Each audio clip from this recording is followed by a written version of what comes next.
Ram Ram Ram, Hare Krishna, Hare Ram, Ram Ram Ram, Hare Krishna, Hare Ram, Ram Ram Ram. Hare Krishna, Krishna, Hare Ram, Ram Ram, Hare Krishna, Hare Krishna, Hare Ram, Ram Ram. Krishna Krishna Krishna Hare Ram Ram Ram Hare Hare Krishna Hare Krishna Krishna Krishna Hare Ram Ram Hare Krishna Hare Krishna Hare Krishna Krishna Krishna Hare Ram Ram Ram Hare Krishna Hare Krishna Hare Ram Ram Ram.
Jaya Radha Madhava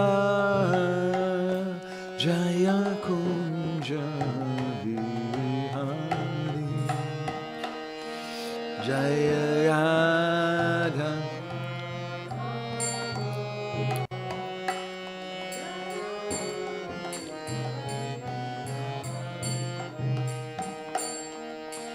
Jaya Radha Madhava Jaya Kunja Vihari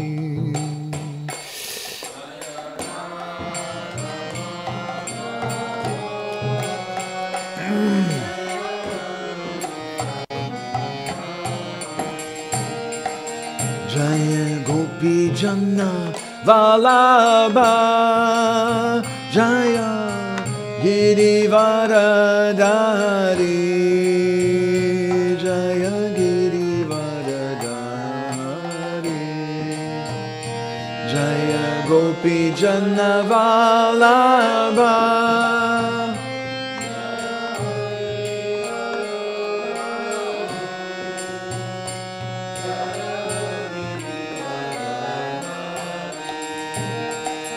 Jaya Gopi Janna Vallabha Jaya Girivaradari Jaya Girivaradari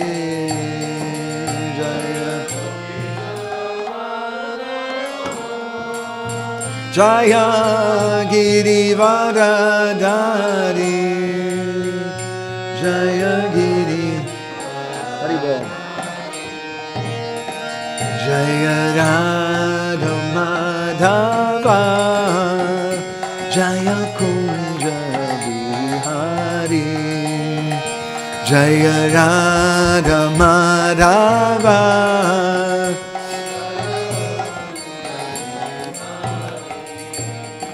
Jaya Yasodanandana Jaya Braja Janaranjana Jaya Braja Janaranjana Jaya Yasodanandana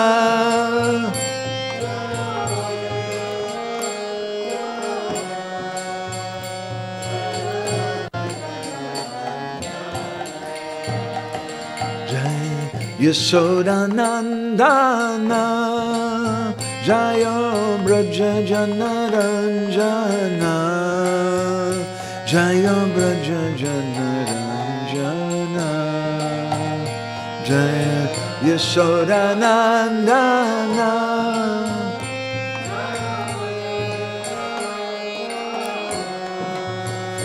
Jaya Braja Janaranjana Jaya Radha Madhava Jaya Kunja Vihari Jaya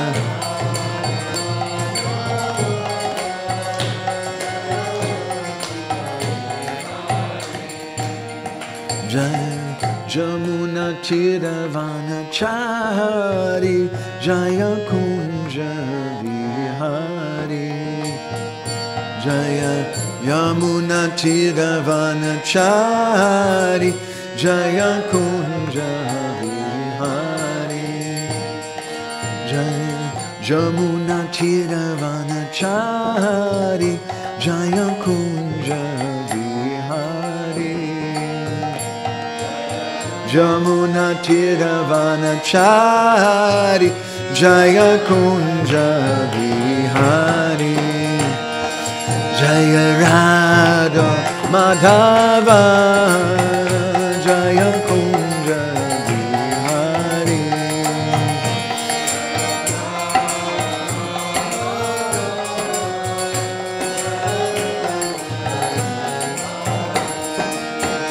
Jaya Radha Madhava Jaya Kunja Vihari Jaya Radha Madhava Jaya Kunja Vihari Hare Krishna, Hare Krishna, Krishna Krishna, Hare Hare, Hare Rama, Hare Rama, Rama Rama, Hare Hare,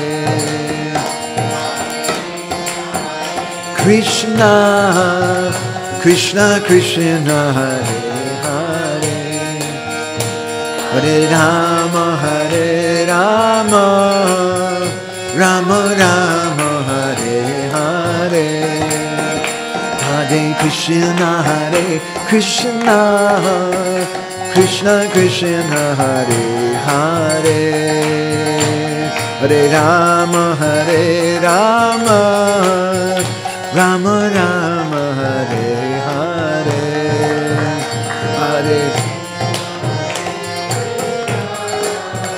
Krishna Krishna, Hare Hare, Hare Rama, Hare Rama,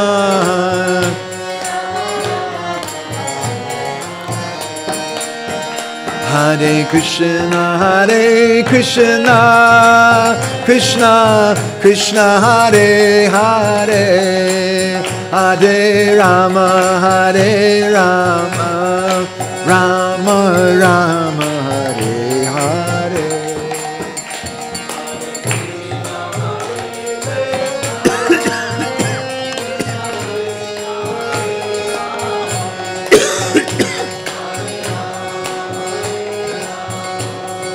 Rama Rama, Hare Krishna, Hare Krishna, Krishna Krishna, Hare Hare, Hare Rama, Hare Rama, Rama Rama, Hare Hare,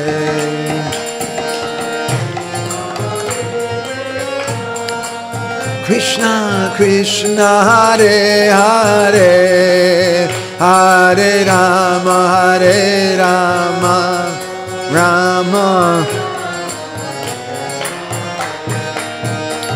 Jaya Radha Madhava, Jaya Kunja Bihari, Jaya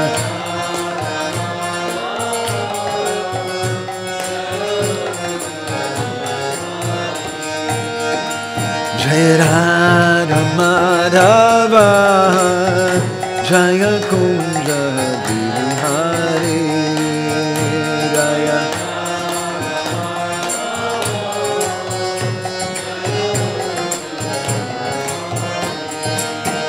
Jaya Radha Madhava, Jaya Kunja Bihari, Jaya Girivardhari, Jaya Jaya Kunja Bihari, Jaya Girivardhari, Jaya Radha Madan Mohan, Radha Madan Mohan, Radhe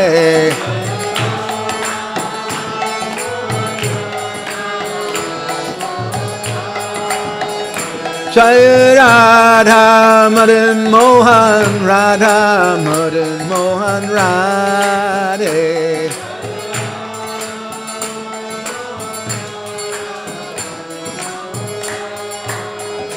Jai Prabhupada, Jaya Prabhupada, Prabhupada, Jai Prabhupada, Jaya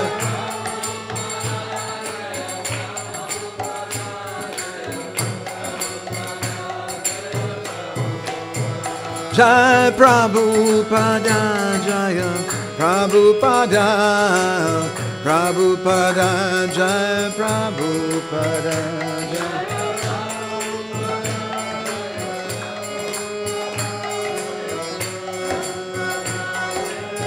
Nitai Gaura Haribo, Haribo, Haribo, Gaura Haribo. Maybe in Srivasa's car. Or maybe in the bathroom, on the other side, on the left side, second one.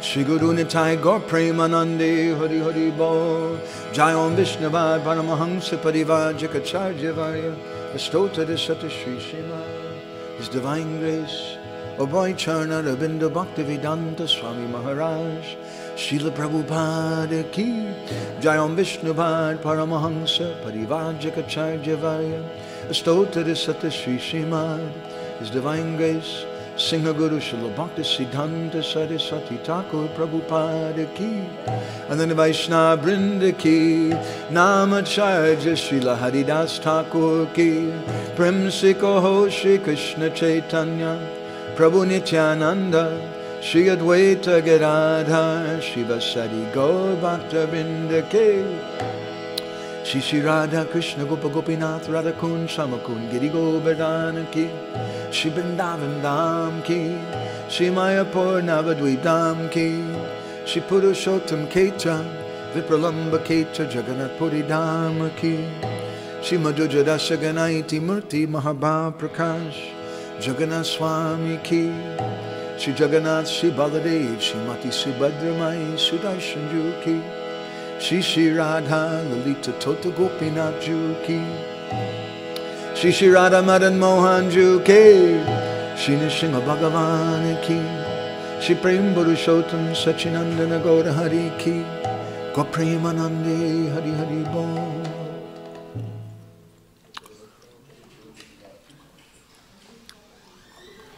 Sorry, I had him in the car, 100%. Maybe I left him. I put him in a strange place. Hare Krishna. So before we speak on Srimad Bhagavatam, my revered spiritual master instructed me we should offer prayers to the Bhagavatam. So I'm hoping they're going to put them on the board in just a moment. This takes about 5 minutes. Prabhuji there? Prayers to the Bhagavatam.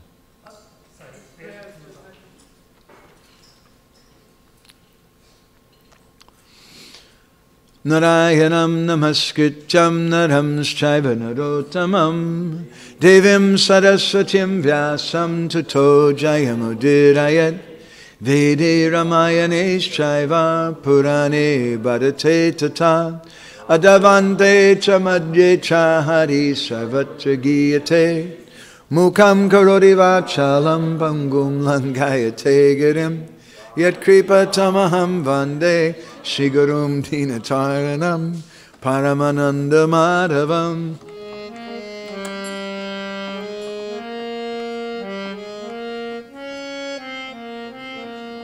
Paramananda he madhava Padunga luchi makaranda Paramananda he madhava Padunga luchi makaranda Se makaranda panakori Anande bolo hari hari Se makaranda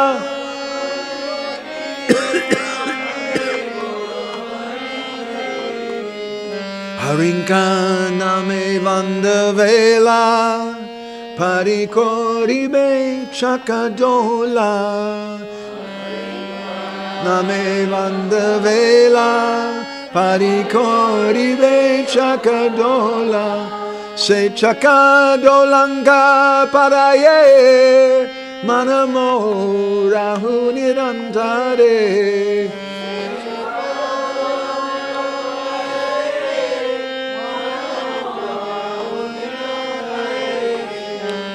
Namo nirantare rahu Ha Krishna Boli jiva jao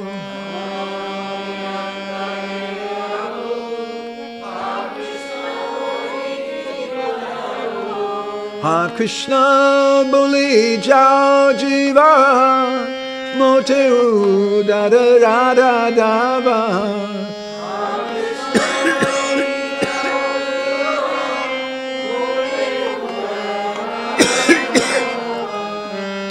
Moteu dada rada dava Mote udara radha dava.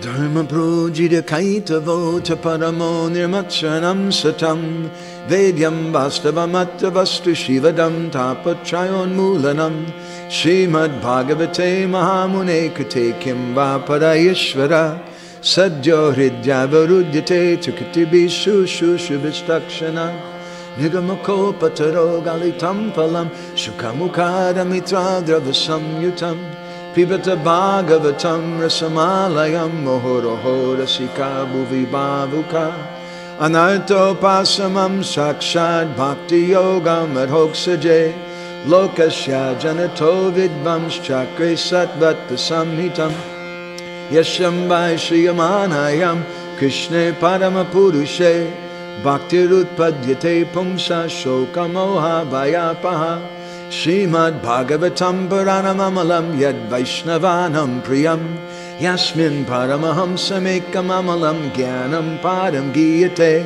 Tatra Gyana Vairagya Bhakti Sahitam Naiskarmyam Aviskritam Tachchinvan Supaten Vichadana Paro Bhaktya Vimuchen Naraha Arto Yam Brahmasutranam Hirnaya Shrupo so Vedartha Paribrimita Sarva Vedeti Has Sadam Sadam Samudritam Sarva Vedanta Sadam Hi Srimad Bhagavatam Ishyate Tadrasam Rita Tripta Shya Nanyatya Sadvachika Krishna Bhakti Rasa Swarup Shri Bhagavata Tate Veda Shastra Hoite Parama Mahatma Chari Veda Upanishade Jata Kichu Hoya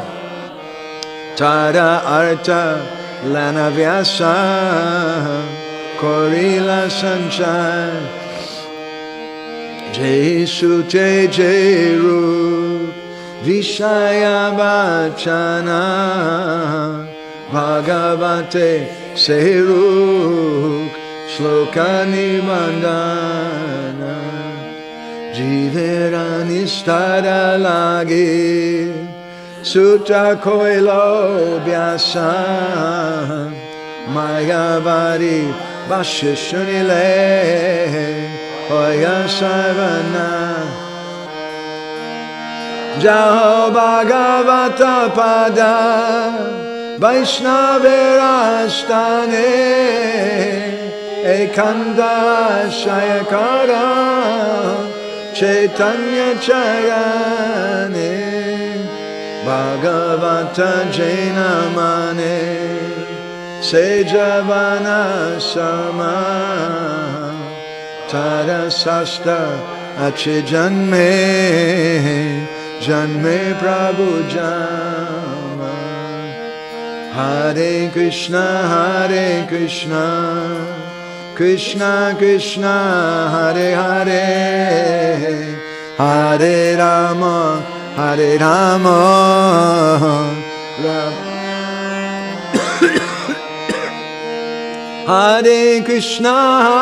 Krishna Krishna Krishna Hare Hare Hare Rama Rama Rama Hare Hare Om Namo Bhagavate Vasudevaya Om Namo Bhagavate Vasudevaya Om Namo Bhagavate Vasudevaya. So reading from Grantharaj Srimad Bhagavatam, the king of all literatures, a very good day to come together and read Srimad Bhagavatam. And I want to welcome our dear friend Noel Krishna Prabhu. Everybody please welcome Noel Krishna. Noel Krishna is aside from, he's a medical, you're RN or something, a nurse?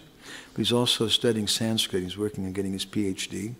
He's a very learned person, very musical, and a good friend of ours. He stayed with us for 6 months. No Krishna Prabhu ki. Yeah. So, we want to read from Srimad Bhagavatam, Canto 6, text 17, text 36 to 41. Is that possible? Okay. 17, 18, 19, 20, excuse me, 36, yes, 17, 36 to 41.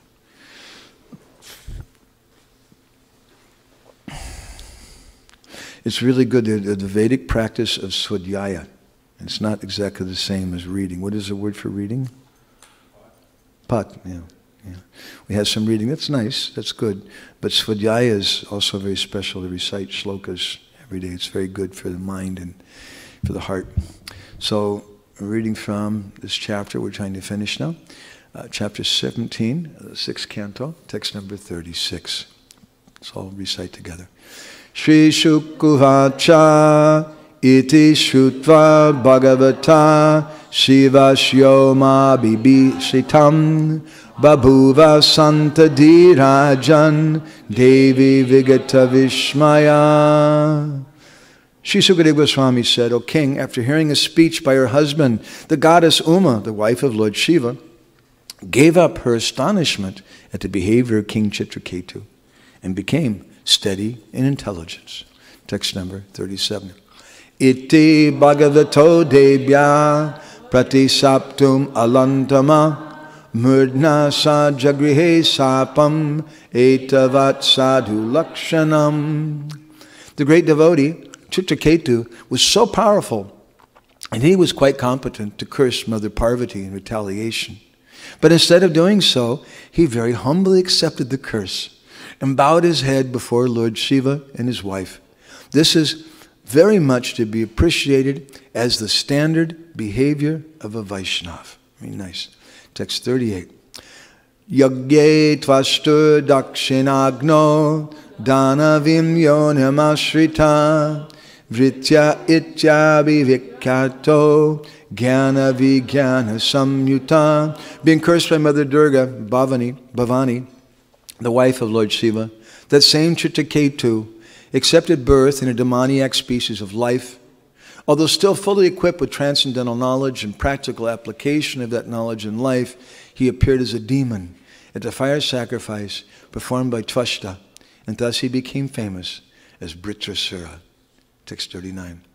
Etate sarvam akyatam yanmam tvam paripritchasi Vritashyasura jatescha karanam bhagavan mate. My dear King Parikshit, you inquired from me how Vritrasura, a great devotee, took birth in a demoniac family.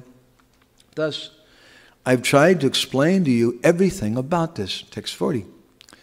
Itihasam imam punyam chitraketor mahatmana mahatyam vishnu bhaktanam Shrutva bandad vimuchate. Chitraketu was a great devotee, Mahatma.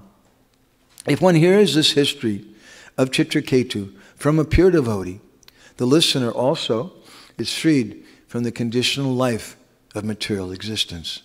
Text 41. Ya etat prata utaya shradaya vagita patet itihasam harim srantva Yati paramam gatim. One who rises from bed early in the morning and recites this history of Chitraketu, controlling his words and mind and remembering the Supreme Personality of Godhead, will return home back to Godhead without much difficulty. So we've been discussing this section, very important section of the Bhagavatam. In the Matsya Purana, and in a number of different Puranas, the Srimad Bhagavatam is mentioned, and one of the definitions, or one of the ways that the Srimad Bhagavatam is described, is that it's the history of Vritrasura. This pastime is one of the most important pastimes. And as we mentioned the last few days, I'd like to repeat again, what is an essential part of this pastime? Here we find that there's a demon who's a greater devotee than the king of the demigods. than the person who's supposed to be the head of religion, because really that's what the king of the demigods means. And so it's such a wonderful lesson from the Bhagavatam to teach us something about what spiritual life genuinely means, not just some kind of fanatical sectarianism, because my team is the best team, whatever like that. But rather we judge things, we judge people by the qualities that they have. And so we heard how Chitraketu was traveling around in the universe for millions of years with a whole bunch of beautiful girls in an airplane that was personally given to him by the Supreme Personality of Godhead. Life was good. And one day he came across Lord Shiva and Parvati sitting on his lap. And Chitraketu, he laughed and he said some words which Parvati didn't take very kindly to. And Chitraketu said, "What is this?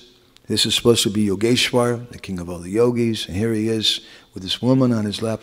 In effect, really, Vishwanath Chakravarti Thakur and the other acharyas have said, really, what he was expressing was his astonishment.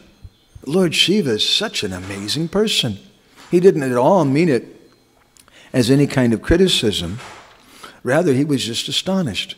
But Parvati, she didn't see it like that. And she certainly wasn't amused. And she became upset with Chitraketu and she cursed him.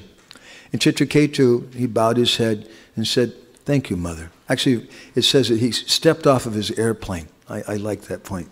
Came down off his airplane and accepted that curse. And he addressed Parvati, his mother, and said, "Although I haven't actually done anything wrong," and the proof was that nobody in the assembly got up and walked out.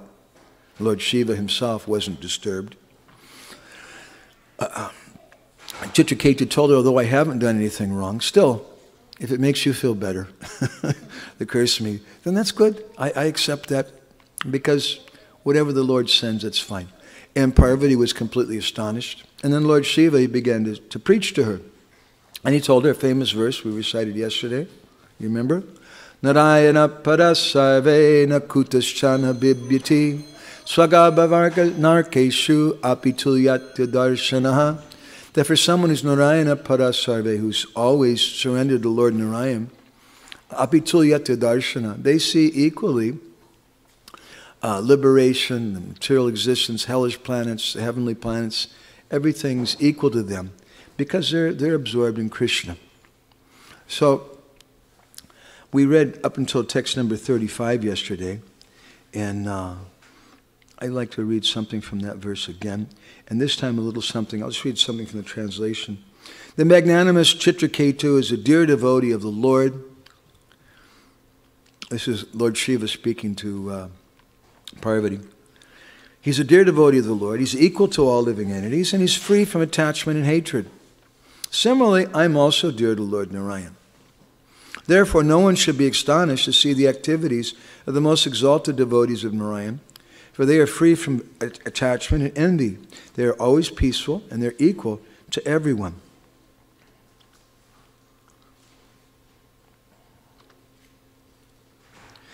Lord Shiva said, "Aham chaivat chuta priya." He said that I'm also dear to Lord Vishnu. What is the particular point of that? Vishwanath Chakravarti Thakur pulls this out in a very interesting way. And he says that, in effect, he's telling Chitraketu, he's saying something to him. Look, Chitraketu, you like to show your bhakti.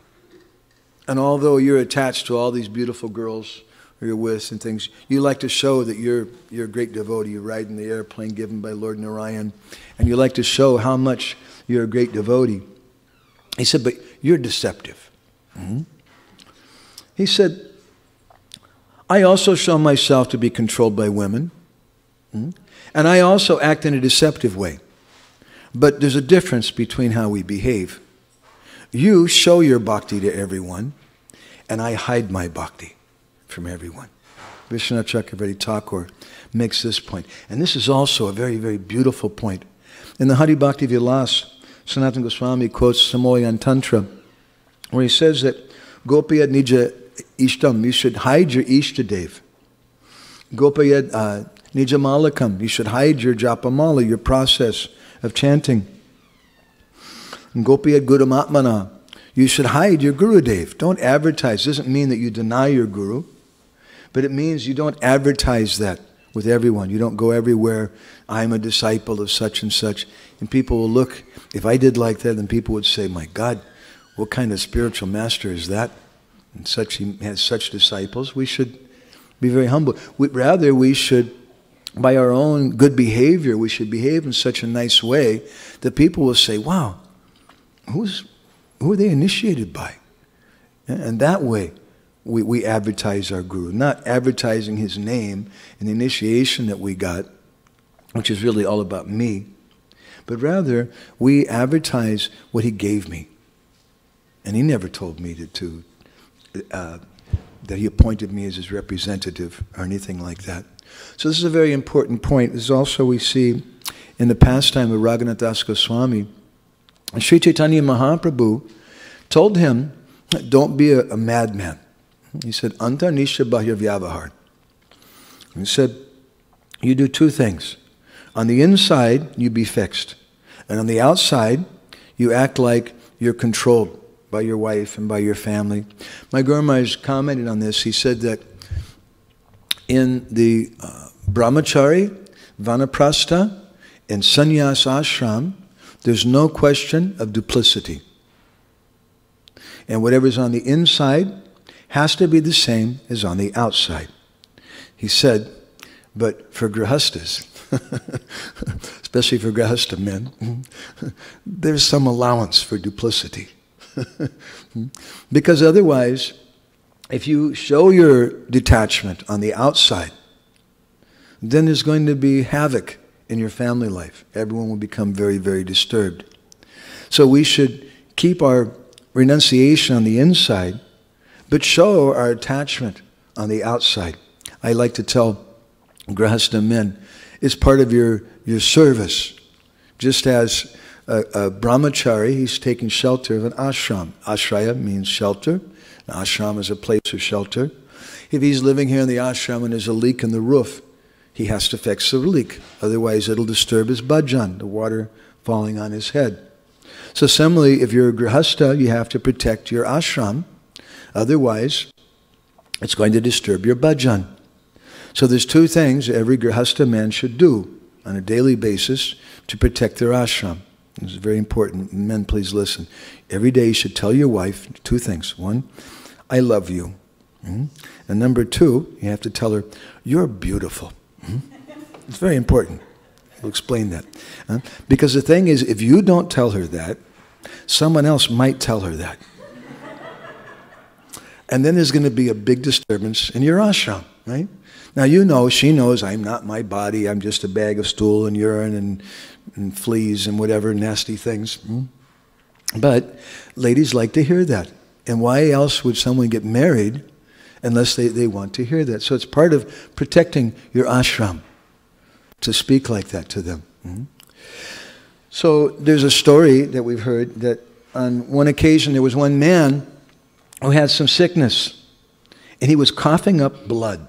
It was really bad. At the same time he had a rash. It was really itchy on his skin. So he went to see an Ayurvedic doctor. The doctor took his pulse and examined him. And the doctor told him that this coughing up the blood, this is very serious. And the rash, that's not so bad. He said, I'll give you two medicines, some white pills and some red pills. You take the white pills and you crush them, mix with some ghee, and you rub that on your skin. And that'll help with the rash.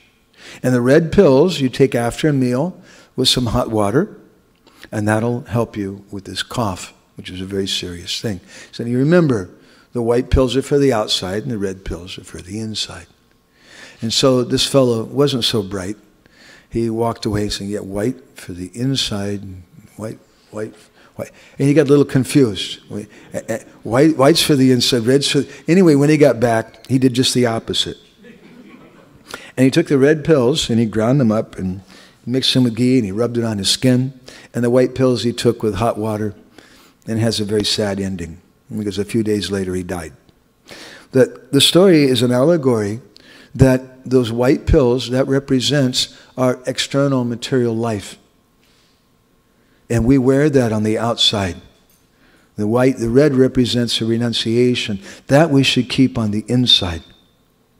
And in Krishna consciousness, we learn from the example of Raghunath Das Goswami, our Prayojanacharya, that we don't have to worry about changing ashrams or changing this or that. Like, today, should I have pizza or should I have sabji? I'm not really sure. Let me think about it. Which one do I want to have? It's not like we have some choice. We just follow what's given to us by Guru and Krishna. We do our service. And we cultivate attachment to Krishna on the inside. And then the outside, that Krishna takes care of that. As in the case of Raghunath Das Goswami. Sri Chaitanya Mahaprabhu made arrangements for him. Raghunath Das Goswami wanted to run away and join the Hare Krishna movement. So Chaitanya Mahaprabhu made some arrangement for him.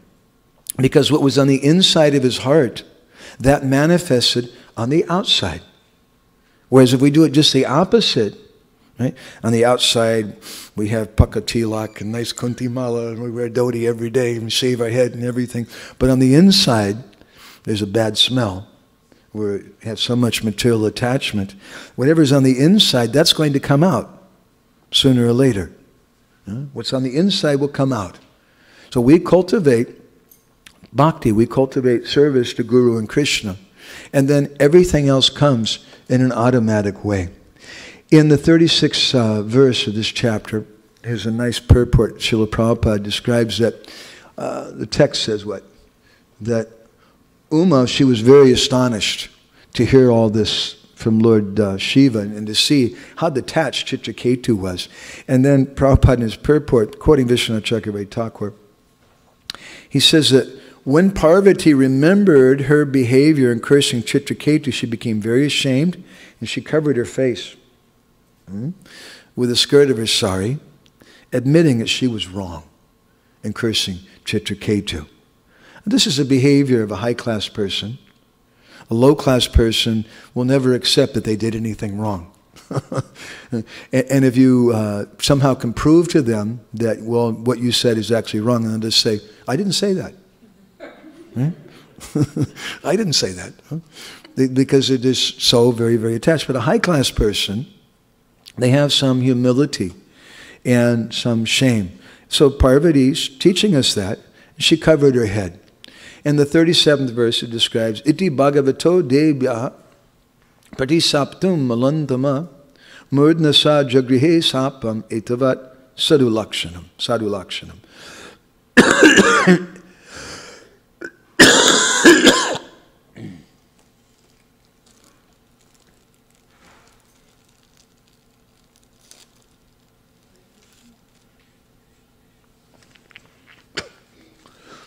The statement, etavat sadulakshanam, is important in this verse.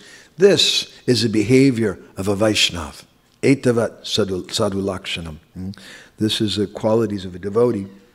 Prabhupada translates this verse. A great devotee, Chitraketu, was so powerful that he was competent to curse Mother Parvati in retaliation. But instead of doing so, he very humbly accepted the curse and bowed his head before Lord Shiva and his wife. This is very much to be appreciated as a standard behavior of a Vaishnav. And this is the real test of a Vaishnav. The test isn't just how many Mangal Artiks do you make it to, or how many days do you put your tilak on. That's also good. We should do like that. But the real test comes when someone comes and pokes you in the eye with a stick. When someone says some bad thing about you. We were discussing this morning, someone writes something bad about you on Facebook. And oh my God, you can't sleep at night. And for days, I've seen people, they're waking up every 2 or 3 hours at night to see, did they make any more comments? And they're arguing back and forth like this. So that's not the standard of a Vaishnava. That's not the qualities of a Vaishnava. A Vaishnava is very, very tolerant. And a Vaishnava doesn't want to fight back with anyone. They're not interested in cursing someone back. Although Chitraketu, as we heard yesterday, that Chitraketu is actually more powerful than Uma, more powerful than Parvati. Vishwanath Chakrabarti Thakur says it. He says that Lord Shiva was telling us to Parvati, just see, you cursed him, you showed your strength. He said, but the strength of your beauty, she's the original Miss Universe, right? The strength of your beauty has been eclipsed by the strength of Chitraketu Maharaj's devotion. Prabhupada writes in his purport, this verse, being protected by the Supreme Personality of Godhead, a devotee is always powerful, but a devotee does not wish to show his power unnecessarily. However, when a less intelligent person has some power, he wants to use it for sense gratification. This is not the behavior of a devotee. A devotee is someone who hides those qualities.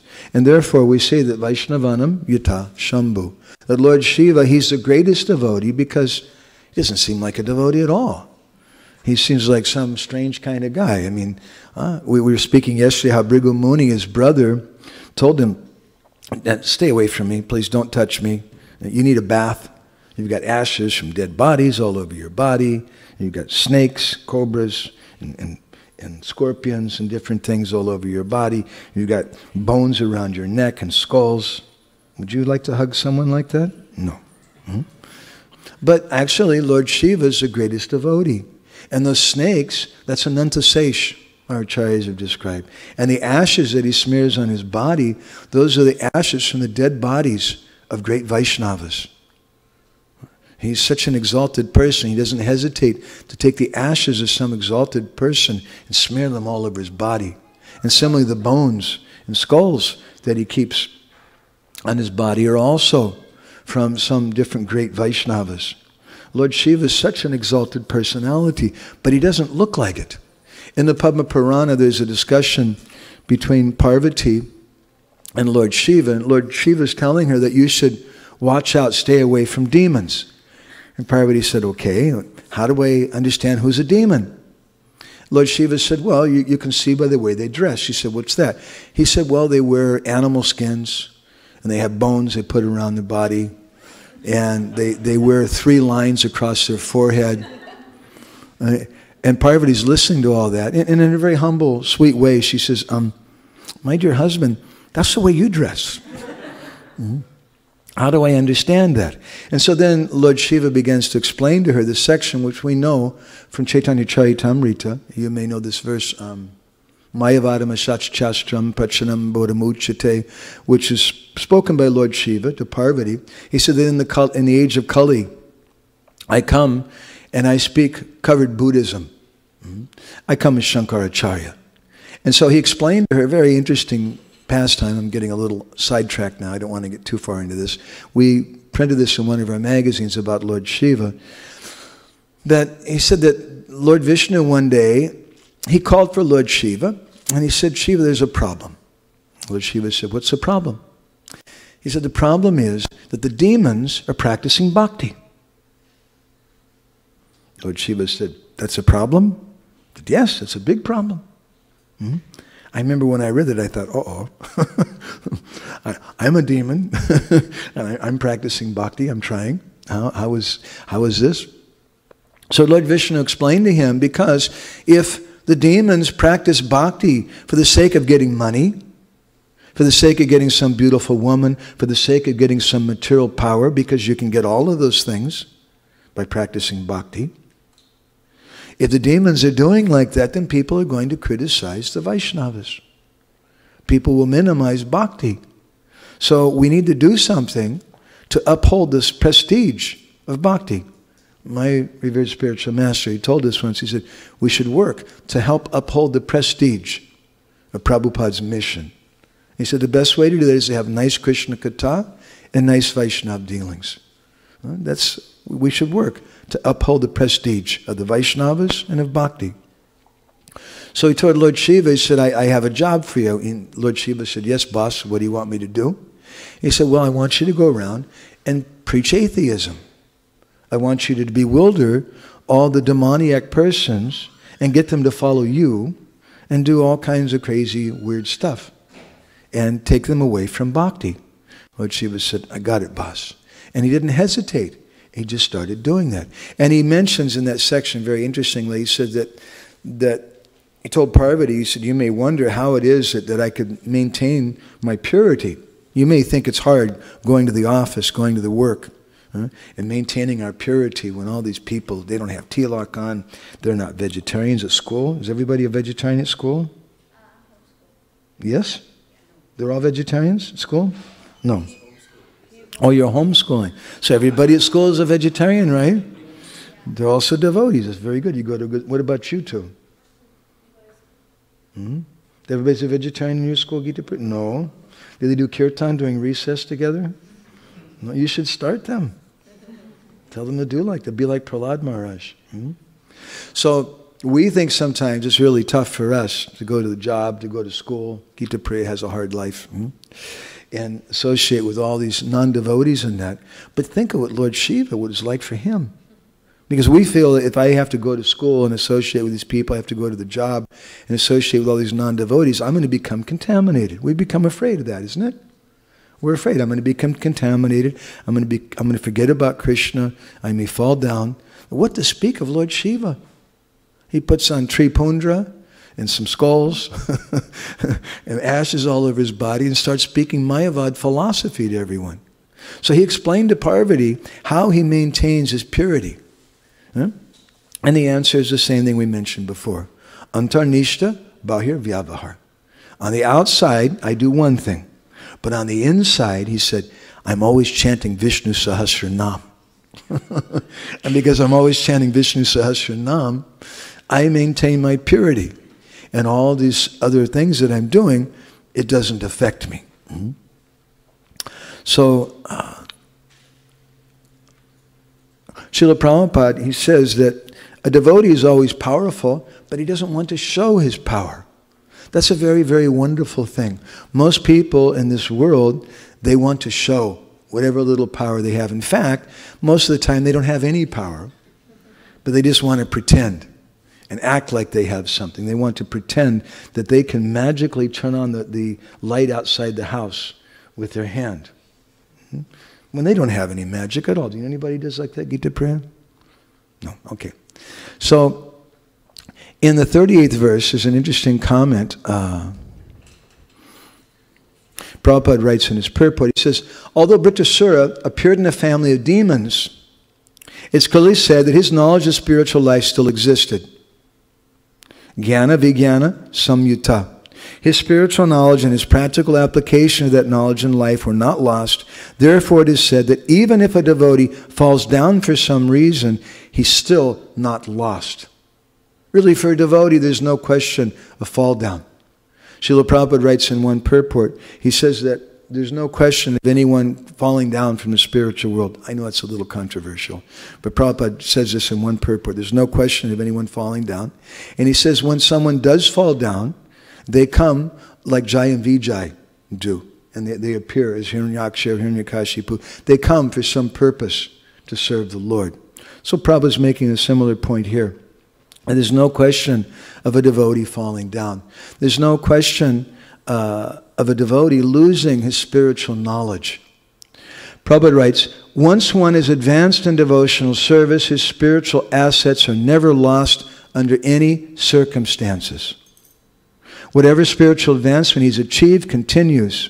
This is confirmed in Bhagavad Gita. So there's no question. Whatever we've acquired in a spiritual sense, that'll never be lost. But we should understand also, there's a difference, Jiva Goswami speaks in Bhakti Sandarbha, between Agyata Sukriti and Gyata Sukriti and Bhakti. There's three different things. And an example can be given of the crow that broke its wing and couldn't fly.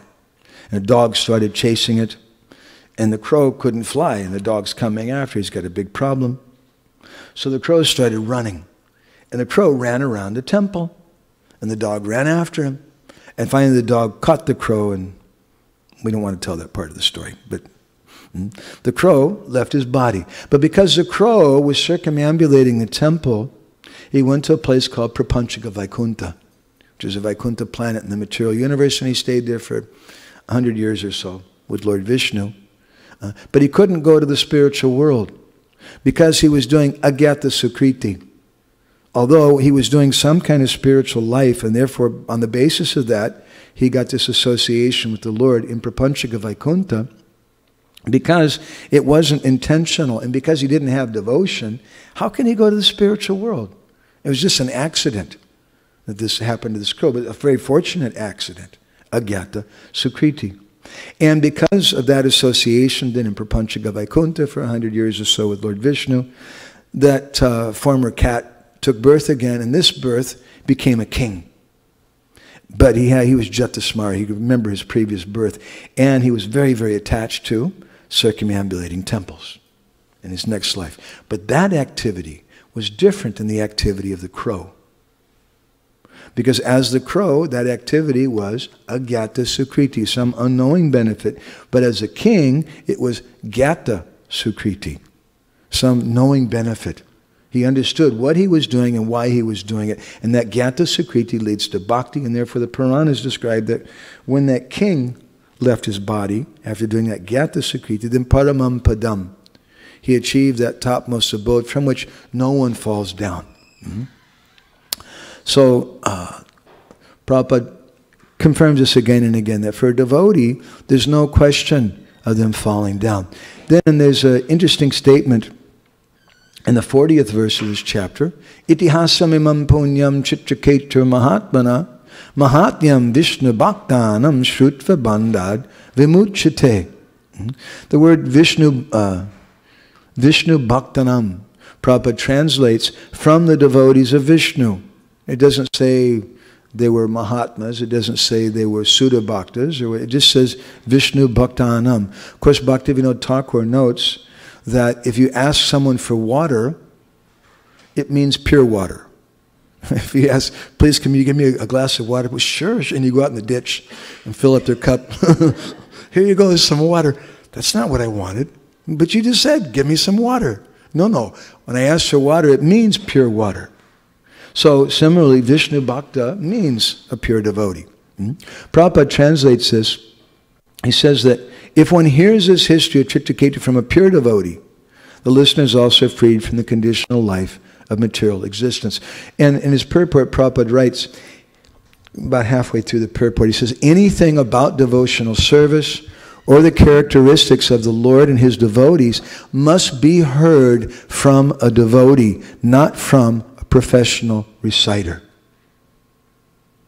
Sometimes in our culture today, for the first time in the history of Vaishnavism, we have a new idea.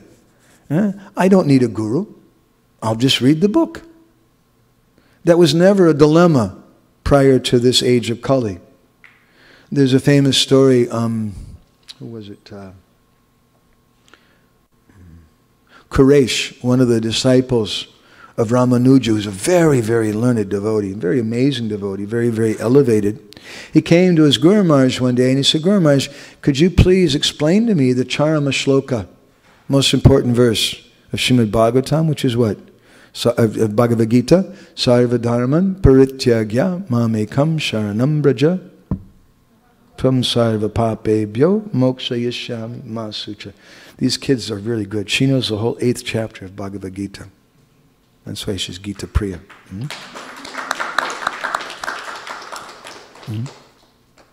So he asked his guru, could you please explain that to me?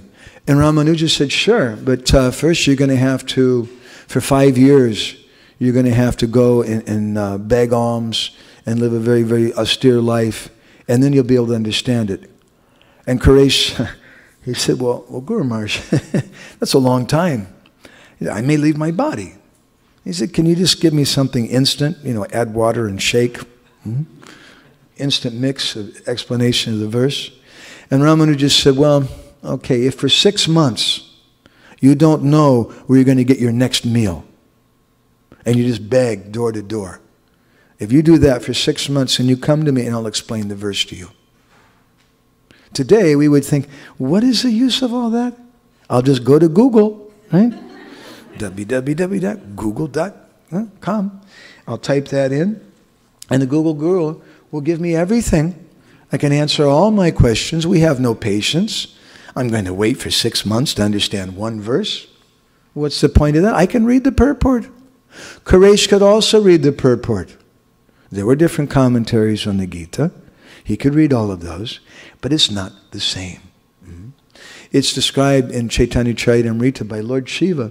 He says, Aham vedmi shuka vedi vyasa vedi navedi va bhakti bhagavatam grayam nabuddhya nachatikaya. How do you understand this Srimad Bhagavatam? Nabuddhya nachatikaya. Not by dint of your intelligence. You may be a big Sanskrit scholar. Sometimes I give the example. I was once invited to give a lecture at a Pandal program in Orissa, and they had, the governor of Orissa was invited, and there was about 25,000 people present at the program. So they sent a car for us, and when I got in the car, there was another speaker in the car there already, and he was a Sanskrit professor. And that man was amazing. Probably he knew more verses than maybe all the ISKCON devotees put together. I mean, as a young boy, he'd memorized the entire Gita, as a young boy. And he knew, it seemed like hundreds of verses from the Bhagavatam. He was quoting verses to me from Chaitanya Charitamrita, and from Vidagdha Madhav, and Lalita Madhav, and Ujjwal Nilamani, and he was really amazing. Amazing person.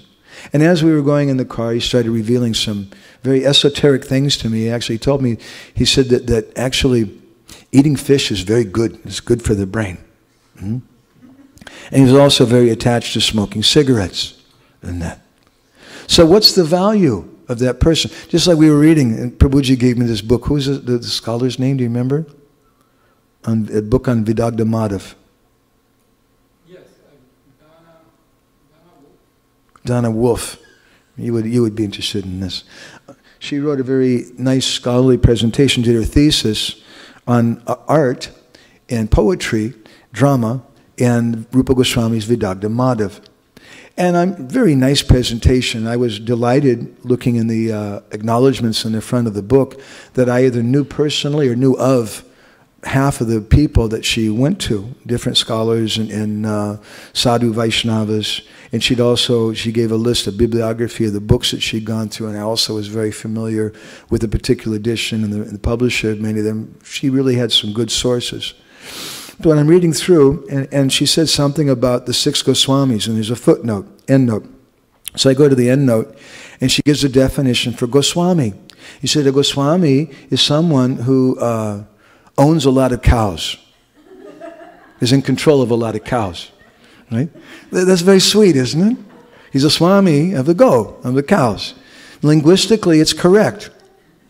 But we've never heard of Rupa Goswami that he had like 50 cows and something like that, or Sanatan Goswami. It's actually a big mistake, a very big mistake, what she made. Why is that mistake there? Although she's a very intelligent person and very learned, she's not approached sadhu. She doesn't have Shravana Adhikar, what Ramanuja in his Gita Bhashya calls a qualification to hear. That qualification to hear comes from pranipat, pariprashna, and seva.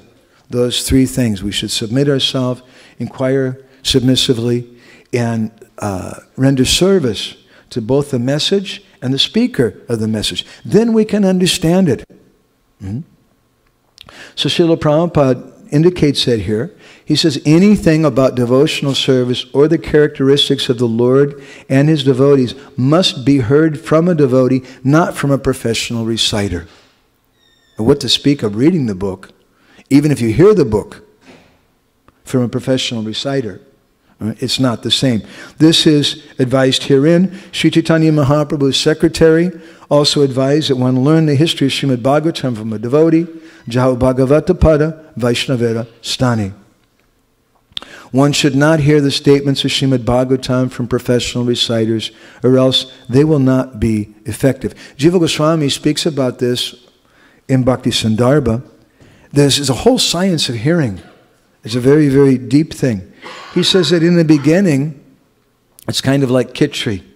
We hear from many, many different people, like in our ISKCON Bhagavatam classes.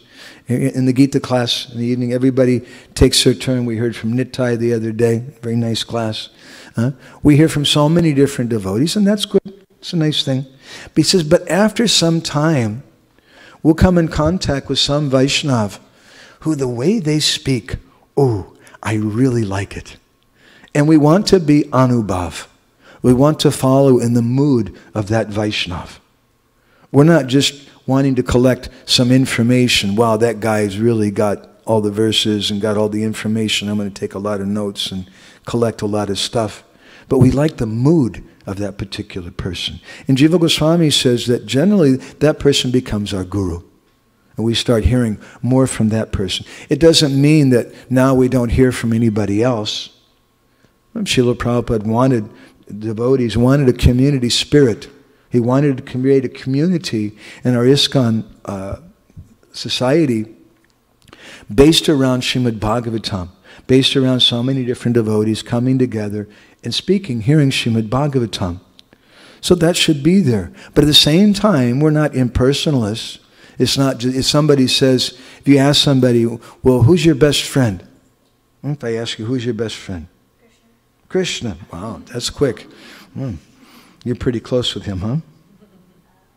Yeah, okay, that's good. Huh? If you ask somebody who's your best friend, you say, I don't have a best friend. I like everybody equally. What does that mean? It means you have no friends. It's something impersonal. If I like everything equally, it means you don't really like anything. Because when you really like something, vyavasayatmika buddhi ekeha kuru nandana, you become really one-pointed with that thing. And this is a very important principle in bhakti. We also want to hear from Sadhu Guru. Srila Prabhupada, he spoke in one lecture in Bombay then, in I think it was 1976 or 77. And Prabhupada said that some people say, what is the use of accepting a guru? I'll just read the book. And Prabhupada said, of course, they have a very bad experience. That's word for word what Prabhupada said. When I read that transcription, I thought, wow, Prabhupada predicted the future. He could really see. Huh? What's the use of accepting a guru? I'll just read the book. And Prabhupada said, they may read Bhagavad Gita 100 times, they may read it 1,000 times, but they won't understand a single word because they've not approached. Krishna, in the Adi Purana, he tells Arjuna, Ye me bhakta jana parta, na me bhaktas tate jana, mad bhaktanam chaye bhaktas te me bhakta tamomata.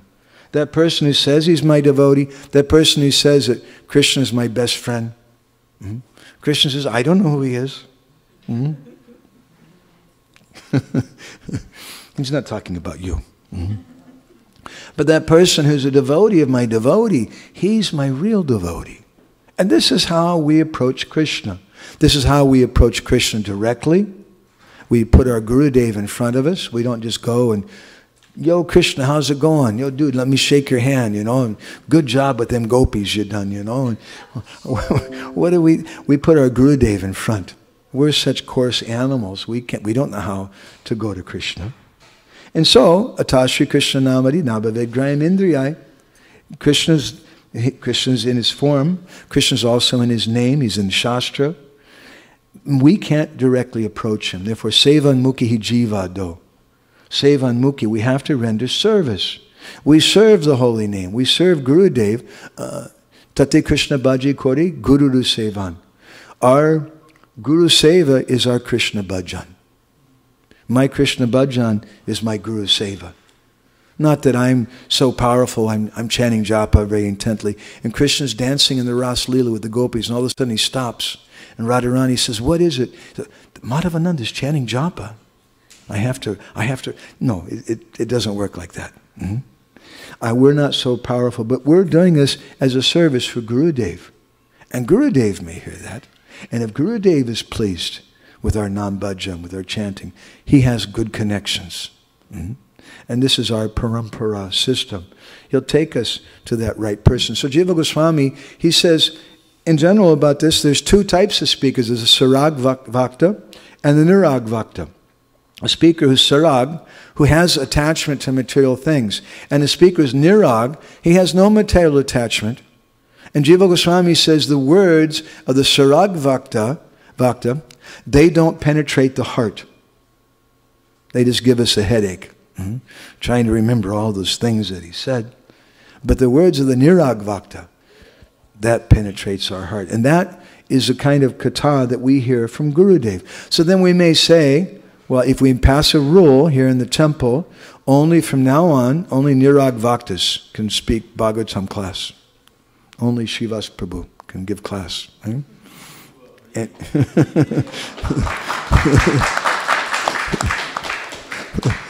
how will Srivas Prabhu feel? Will you show up to give class if we make a rule? Only Nirag. He's going to go on vacation to India. He won't come back for a while. That's not me. I'm not qualified. So then what are we doing? There's a very interesting statement in Srimad Bhagavatam, the 10th canto. Bahu murtyeka murtikam. Krishna's Advaya Tattva, right? He's one. Is he one? Mm-hmm. But in Dwarka, he expands himself in the form of 16,108 forms with all the gopis. How is he one? He's one, but he's not one. Bahu murtyeka murtikam. Krishna's Advaya Tattva, he's one, but he becomes many, and still he's one. It's very confusing. Mm-hmm. Like in the Ras Leela, or like in Dwarka. And in his commentary, Sartadarshani, Vishwanath Chakravarti Thakur, he says, Chinmayinam nanatviprekyam abhipretam. That in the same way that Krishna's Advaya Tattva, he's one, but becomes many, so also is Krishna Nam, so also is Krishna Katha. It's one, but it becomes many. And therefore, Srila Prabhupada stressed, again and again, just repeat what you've heard. Don't add, don't subtract. You just repeat what you've heard. And it doesn't belong to you then. And we've experienced this. When you go out for book distribution, you may say something very simple. You know, you're not your body. We think that's a pretty simple thing. But for some people, that's like, wow. It can blow their mind. And we've seen that sometimes. They say, it changes their life. And they take the book and they become a devotee. Well, you think, wow, just see, I'm so powerful. I said this, but did it belong to you? It doesn't belong to you. You heard that from Srila Prabhupada. You heard that from your Gurudev. You heard that from the Vaishnavas. It doesn't belong to you. We're just repeating. And we should be very careful how we repeat. And therefore, that's our class. We want to quote authority. We want to quote Shastra. And Shastra doesn't mean English translations. Shastra means Sanskrit or Bengali. We should quote that authority. And by doing it, that's not our words. And those words are so powerful, they're so beautiful. Just by hearing them, people make advancement. So Rupa Vishwanath says, Chinmayinam nanatvipaikam abhipretam. He says, this is his commentary on Bahu murtyeka murtikam, that Krishna is one, but he becomes many. Vishwanath says, in the same way, Krishna is one. You may hear one name from Gurudev, Gopakumar. He was taking bath one day in the Jamuna River, and he met this really weird, crazy guy. He was a Hare Krishna devotee. And this devotee just came up, embraced him, and said, chant this mantra. Oh my God. And told Gopakumar this mantra, didn't even explain it, and he just left. And Gopakumar said, that's pretty far out. Okay, all right, I'll do it. So he started chanting the mantra. Didn't even know what it meant, right? And what happened? Baba. He went to Swargalok, Mahalok, Janalok, Tapalok, Indralok, Shivalok, Brahmalok, Brahmalok, Shivalok. He went to Vaikuntha, he went to Ayodhya, he went to Dwarka. He went all over the place. Just on the strength of chanting that mantra. That, wow, it's a pretty good mantra. So that mantra was one mantra. He heard one name from his Gurudev. But that one name became many. Just like Krishna's Advaya, he's one, but he becomes many. So Gurudev may just speak to you one Krishna Katha. You may associate with a sadhu who's a very, very deep person. And they may just say one thing, and maybe a simple thing. You're not your body.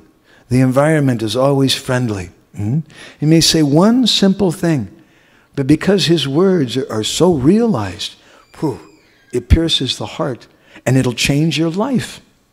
That one thing, and then it becomes many, because you may repeat it. again and again and again. So this is our Krishna Katha.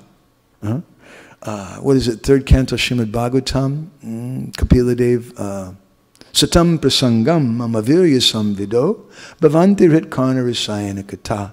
He says that satam prasangam, we want to hear from a satjana, from a pure devotee.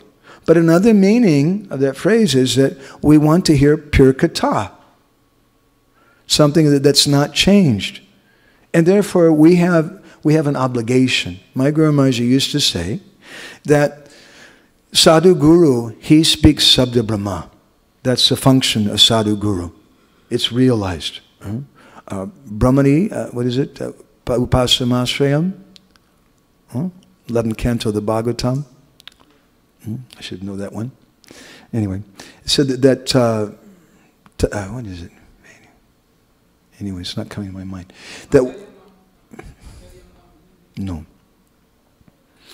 That one should hear from some personality who's realized. And that penetrates our heart. And then what do you do after he spoke to you? He says, now you speak. You speak. You give class sometime?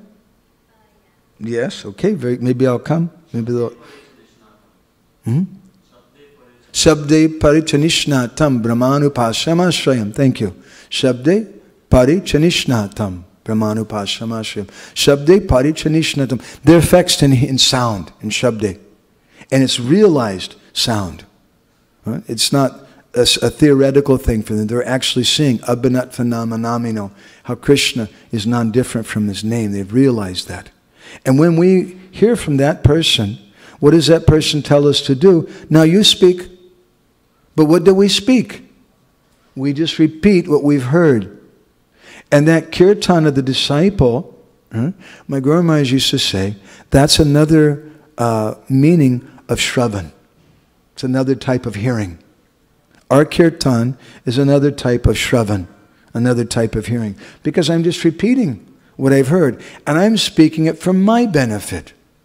Not that I'm here to give everybody a great blessing because I'm such a great person. It's for my benefit. So, this section of the Bhagavatam, Prabhupada finishes, I'd like to read one more sentence. Prabhupada says, one must be a bona fide devotee, and then he can preach and impress devotional service upon his listeners. So what does it mean to be a bona fide devotee? Some people will say, well, Prabhu, it means that you're a premi bhakta.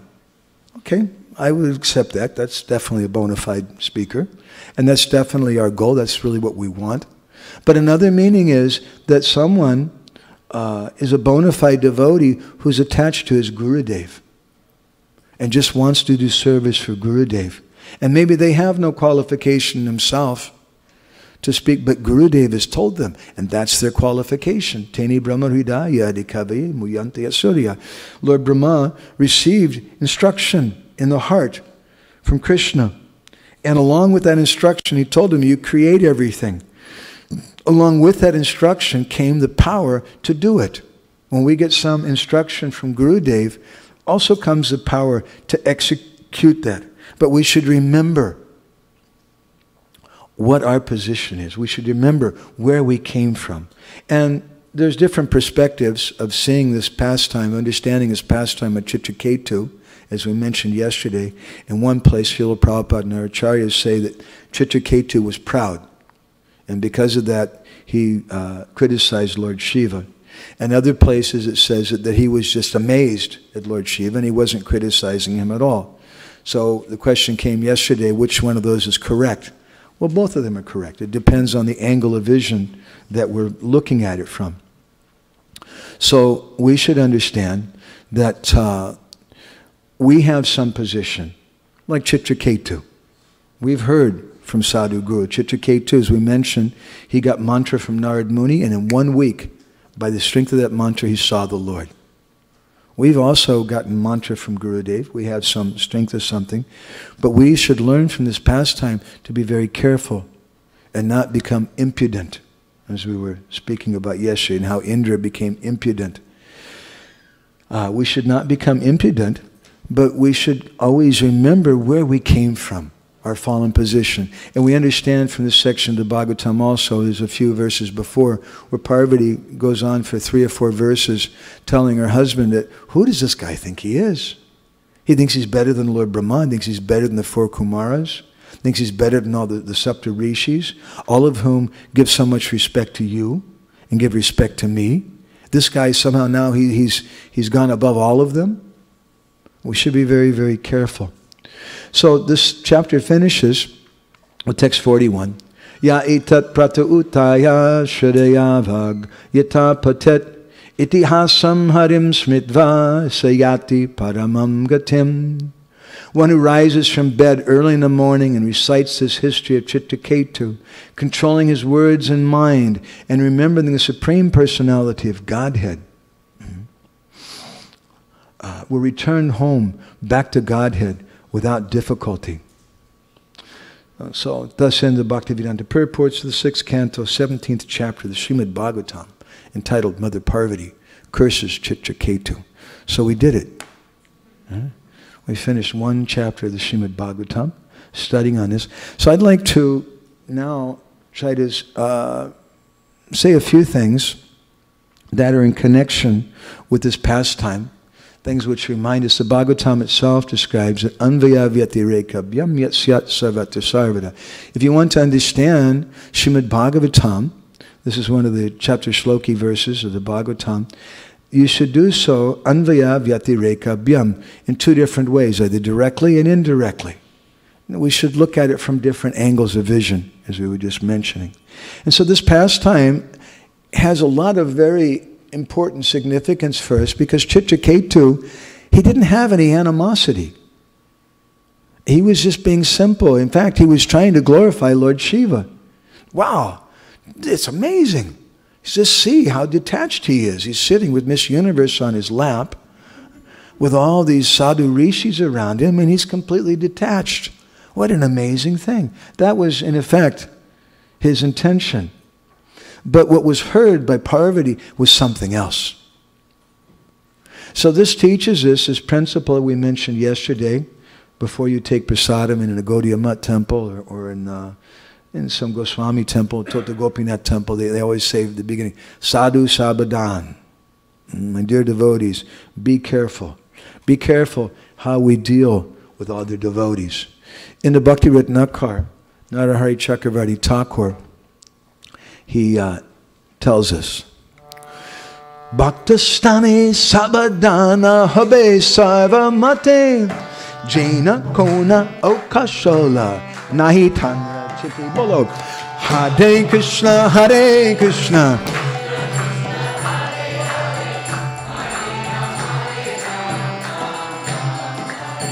Bhaktastani. Bhaktastani means how you deal with your stan, how you deal with the devotees. Sabadan. Be careful, be very careful how you deal with the devotees. Habe sarva mate. You always be very careful in your mind. Jaina kona akoshla nahi tanra chitte.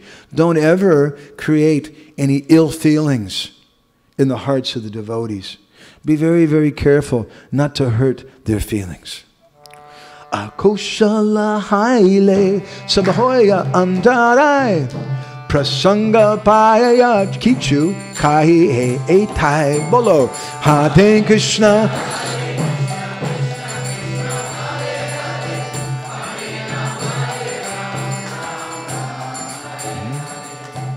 He said, if you akoshala, if you create ill feelings with the devotees, then it's going to cause problems for you.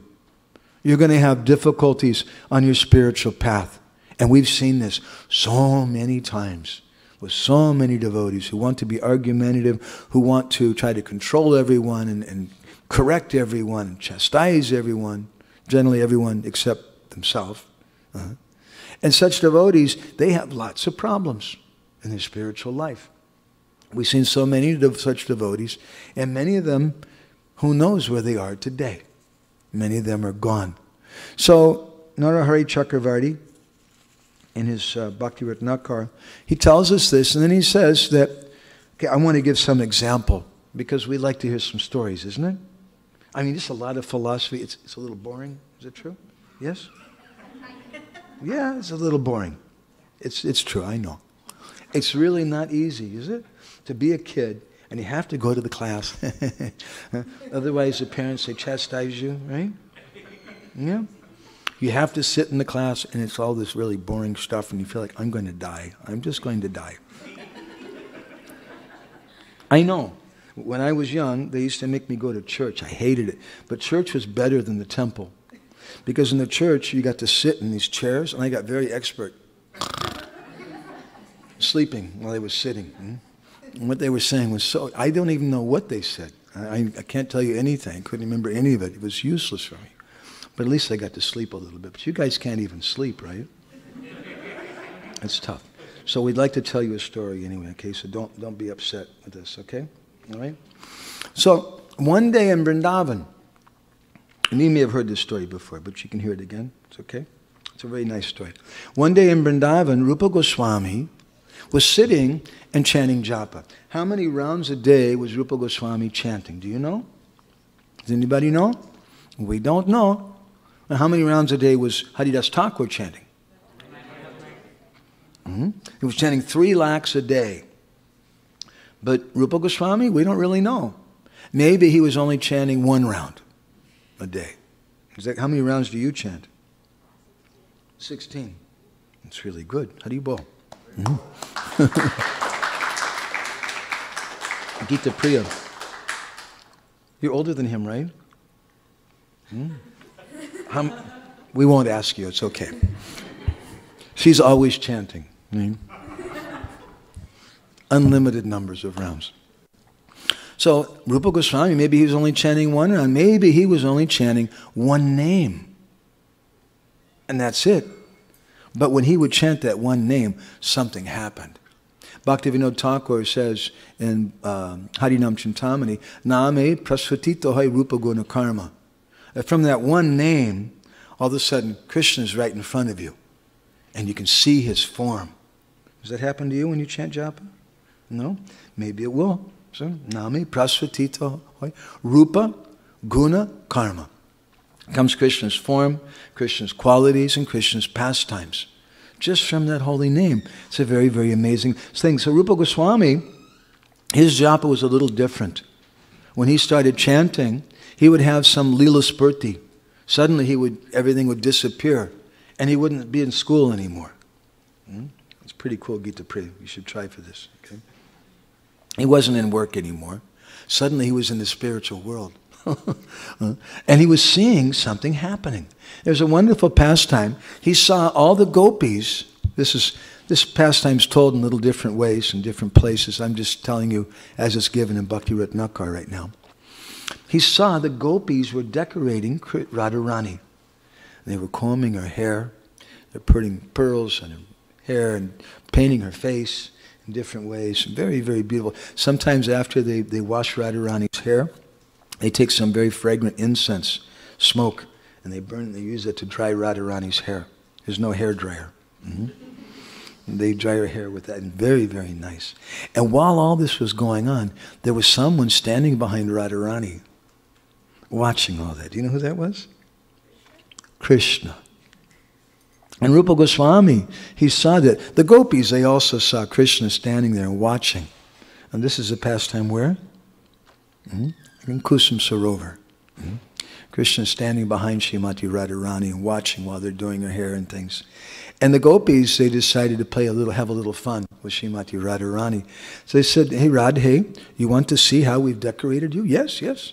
So they held up a mirror in front of Radharani's face. And Radharani could see all they did nice, but she could see just behind her Krishna. And all the gopis started laughing. And when Rupa Goswami saw this, he also started laughing. He's chanting japa. This is his japa. Maybe 1 name. And he sees this wonderful thing. This is what we're aspiring for. We should always remember this. Don't aspire to be like Indra, a great religionist, but aspire to really have something. As we were mentioning the other day, Chitraketu, this was his prayer. This was a prayer of Vitrasura. And Jiva Goswami in Priti Sandarbha, he quotes this verse And he says this is proof that Vritrasura his bhakti was not touched by the fact that he took birth as an asura. And what is that verse? We said it the other day. Ajata paksha iva mataram kagastanyam yata vatsatarakshudarta priyam priyeva vyushitam vishana manora vindaksha didikshate tvam. And we mentioned Bhaktivinoda Thakur says that this verse, we should recite this every day before we chant our japa. This is our prayer. Ajata paksha iva mataram kaga, just like a bird. Remember, we were speaking the other day, a baby bird that can't fly yet. When the mother goes away, that baby bird really wants to see the mother because he can't do anything. He's going to die. He has no food. He has no way to fly. He can't get out of the nest. He can't fly away. He's really wanting to see the mother. Ajata paksha iva mataram stanyam yata vatsatarak shudarta. In the same way that a baby calf wants that nourishment from his mother. Priyam priyeva vyushitam vishana. In the same way that a lady misses her husband who's gone away to a foreign country and she's crying and crying, I want to see him again. Manora vindaksha dajikshate tvam. My dear Lord, aside the Lord. In the same way, I want to see you. This is the difference between love and religion. In love, I want to see that person. You don't worship your sweetheart or your husband, your lover, with some incense and just, yeah, that's my husband. Push the picture away or something in some formal way. But it's a very intense thing with your heart. We give our heart to that. So there's a difference between mechanical religion and genuine spiritual life. We're not interested in mechanical religion, the mechanical religion of Indra. He's such a good devotee in so many ways. Indri vyakalam lokam hridayanti yuge yuge. Krishna comes again and again to protect him. But he's defeated by a demon, Vritrasura. Vritrasura is a greater devotee than him. Indra wants to be a very good religionist and he wants to be in charge of everything. But Vritrasura, he wants to see Krishna. That's his burning desire. And that's our movement. And we should never forget it. The day that we forget that our purpose is to love Krishna, that we want to see Krishna directly, the day that we forget that and we just start placing stress on the external things, 16 of these, 4 of these, 4:30 this time, this thing, then we'll become religionists, mechanical religionists. And it's a good religion. And he also getting so much piety is very, very nice. But it's not exactly what Sri Chaitanya Mahaprabhu came to give.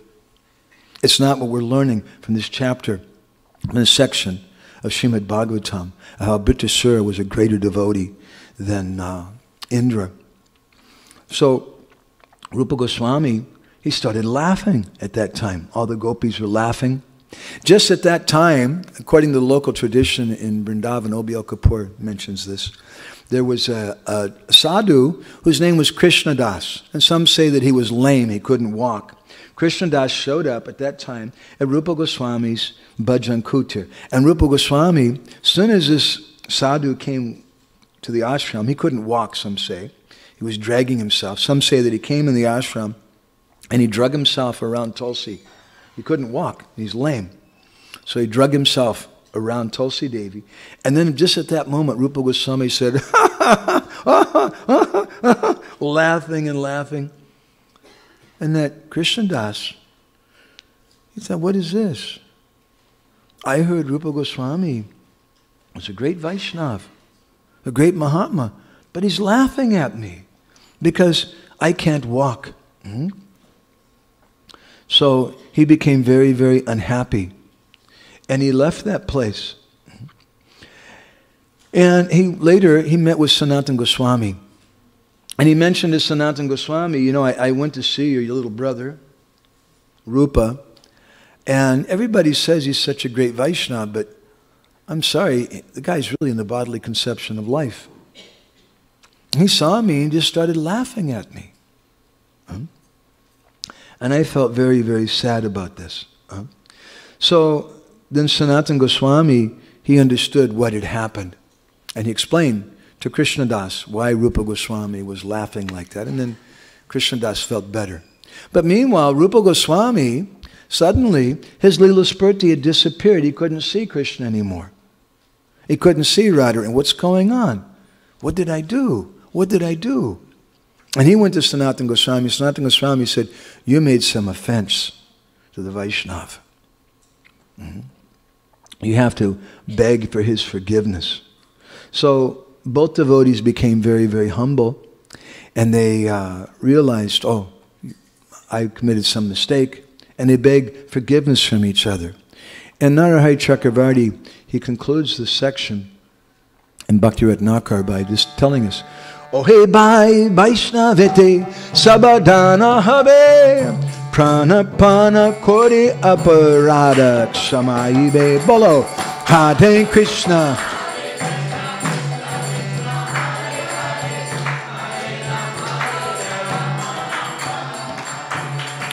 You know, if you have something really heavy to tell someone, right? Prabhuji, we saw you eating prasadam in the bathroom. It's very bad. So I come and I put my arm around you and I say, my dear brother, I speak in a very sweet way. So this is what Narahari Chakravarti Thakur is doing. He has something strong to tell us. So he says, oh hey bye, first of all.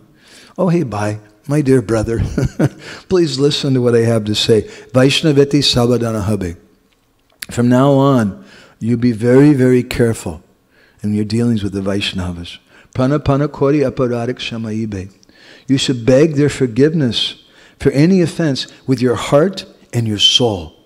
It's not a small thing to commit offense to a Vaishnava. Vaishnavera dosha drishte habe sabadan nirantara kori be Vaishnavera gunagan bolo Hare Krishna.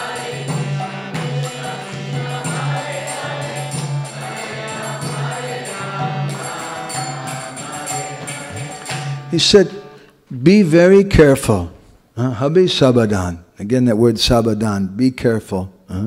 Vaishnavera dosha drishte. Don't see the faults of a Vaishnava. If there's some fault, don't see it. Don't see faults in your guru, because if you see it, it'll hurt your heart. Oh, I thought he was, oh, now I'm disappointed. He's really not such a great person. And then, just like a Ming vase that you drop on the ground and you break into 1,000 pieces, you may apologize. I'm really sorry. I didn't mean to knock over your vase, you know. Here, I'll put it back together again. Maybe you can, but it's never going to be the same. There's always going to be all kinds of cracks and different things in it. It's always going to be much, much more fragile. We should be very, very careful with our faith. And don't worry. You may say, but if I don't look for people's faults, I may get cheated. Because there have been so many cheaters, there's been so many bogus people. Okay. But understand, Krishna will protect us. Because that person, if he's doing something, it's so bad. Bhaktivinoda Thakur says, that person is just like Putana. That false guru is like Putana, who's coming, acting like a mother, but really trying to kill all the babies with poison. And Krishna becomes furious. And he'll personally come and he'll kill that baby. And all of Braj, no one understood, no one recognized Putana.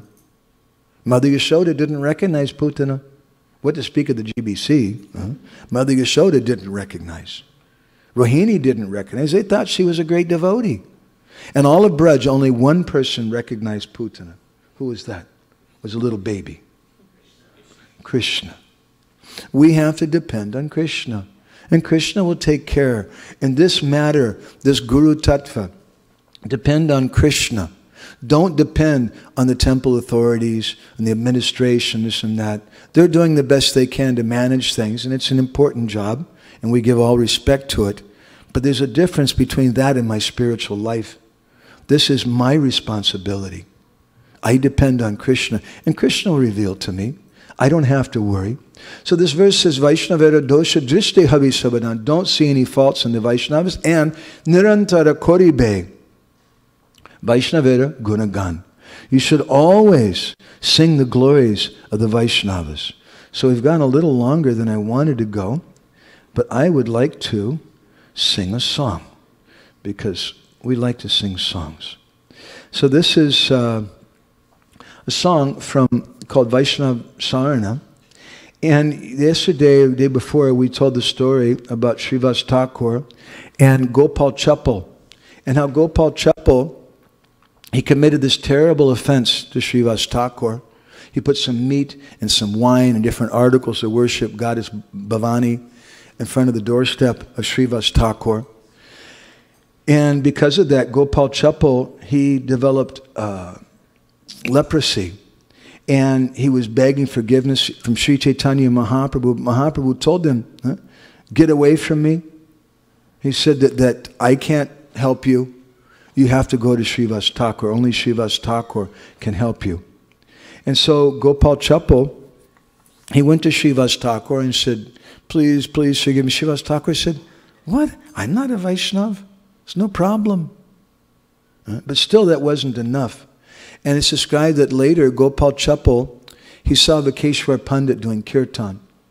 And Vikeshwar Pandit is dancing. Sometimes he would dance for 36 hours straight. Can you do like that? 36, you can't even dance for 36 minutes straight, right? 36 hours, my gosh. Huh? And so many crowds of people were coming around Vikeshwar, and suddenly Vikeshwar fell unconscious on the ground, and everybody started coming forward. And Gopal Chappal pushed them back. He protected Vikeshwar Pandit. And because of that, Vikeshwar Pandit gave him some blessing. And he told him when Vikeshwar Pandit told him what he'd done, he said, you should go to Purushottam Thakur, who was a great devotee of Lord Nityananda, and you tell him what you've done, and you surrender to his lotus feet. So he went to Purushottam Thakur, and Purushottam Thakur, then he gave him initiation. He said, your name is Devaki Nandan Das. And he said, I have a very important instruction for you. You should write this Vaishnava Saran, this song glorifying all the different Vaishnavas. And so many Vaishnavas, they sing this song. Chaitanya Mahaprabhu says that if someone's committed some offense to a Vaishnava, they should glorify the Vaishnavas. And by glorifying the Vaishnavas, it also protects us from committing some offense. So there's many Vaishnavas who sing this song. I've seen in India, some Gaudiya Mutts, quite often, they sing it every day. Different Goswamis and Babaji Paribars, they also sing it every day. It's a very nice song. I'd like to sing this with you today. And this is in a raga called Asabari. Asa means hope. Gita Priya sings this sometimes. Do you know Asabari?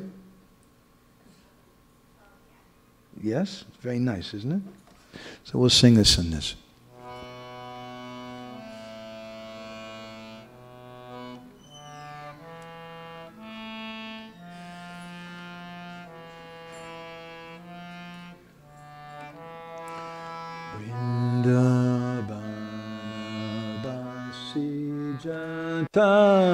Vaishnavira Vrindavana Vasi Jata Vaishnavira Gana Pratame Vandana Kori Sabhara Charana Pratame Vandana Kori Sabhara Charana Nilachala Pasijata Mahaprabhu Gana Pasijata Mahaprabhu Gana Bhumite Padya Vandon Sabara Charana Bhumite Padya Vandon Sabara Charana Nabadvipa Vasijata Mahaprabhu Bhakta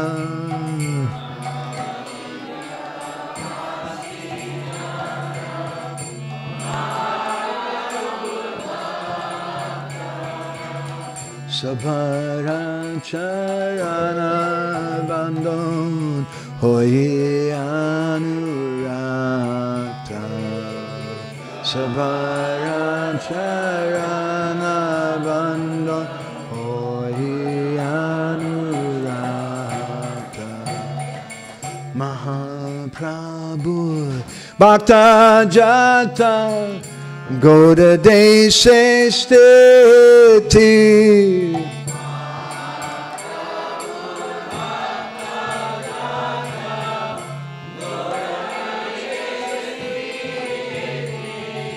Sabara Charana Vandon Koriya Pranati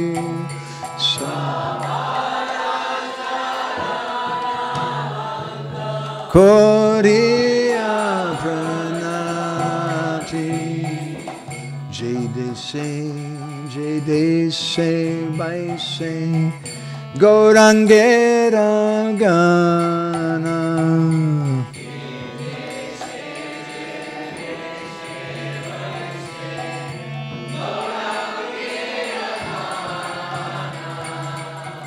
Udva Bahu Kori Vandon Sabarachara. Udva Bahu means with the hands in the air. Udva Bahu Kori Vandon Sabarachara. Hoye Chena Hoye Bena Prabhu Jata Dasa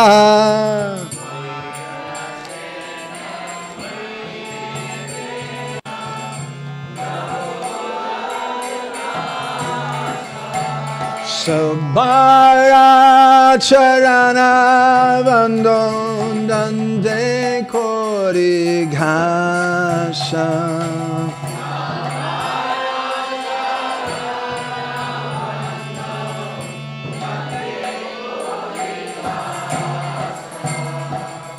Brahmanda Tarite Shakti Dare Jane Jane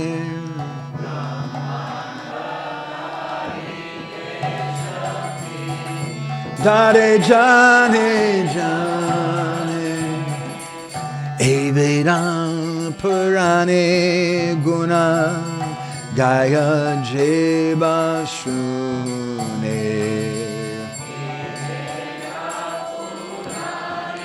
Guna Gaya Nebashu Mahaprabhu Gana Sabha Patita Pavana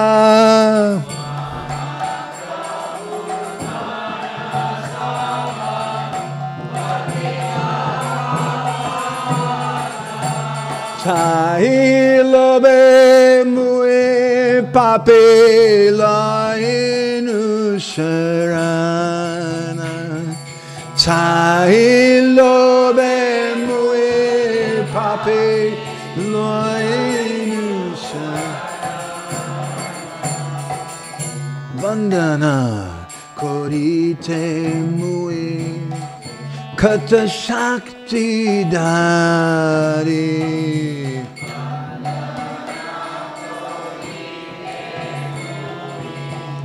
Kata Shakti Tamo Buddhi Doshe Mue Damba Matra Kori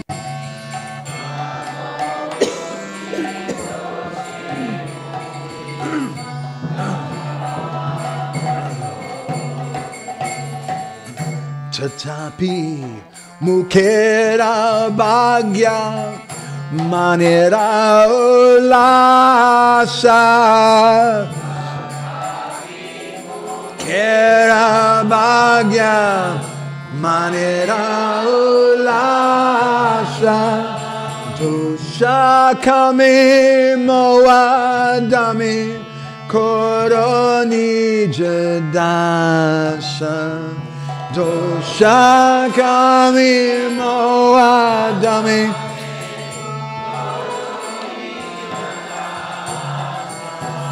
Tushakami Moadami Koroni Jadasa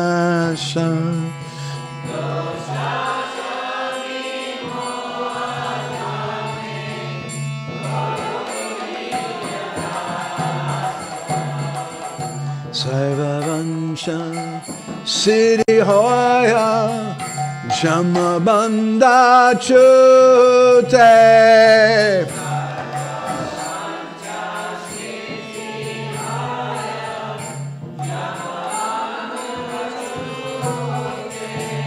Jagate Jalabhaya Premadana Lute Jagate Jalabhaya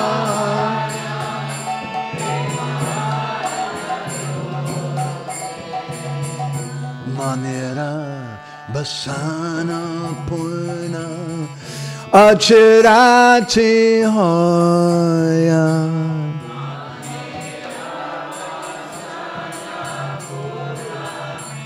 Haribo Manira Basana Purna Achirati Hoya Sana Purna Achirati Hoya Devaki Nandana Das Bolo Devaki Nandana Das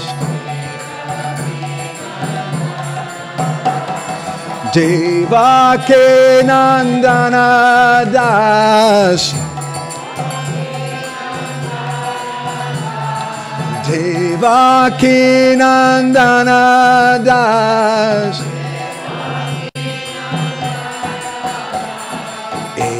Elobe Koya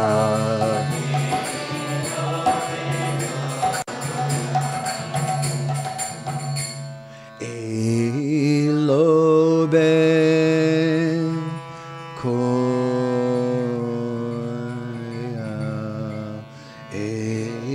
Elobe Koya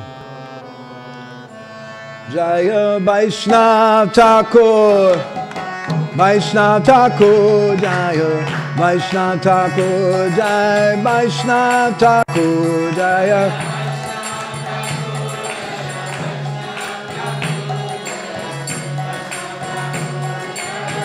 Jai Jai Prabhupada Prabhupada Prabhupada Jai Prabhupada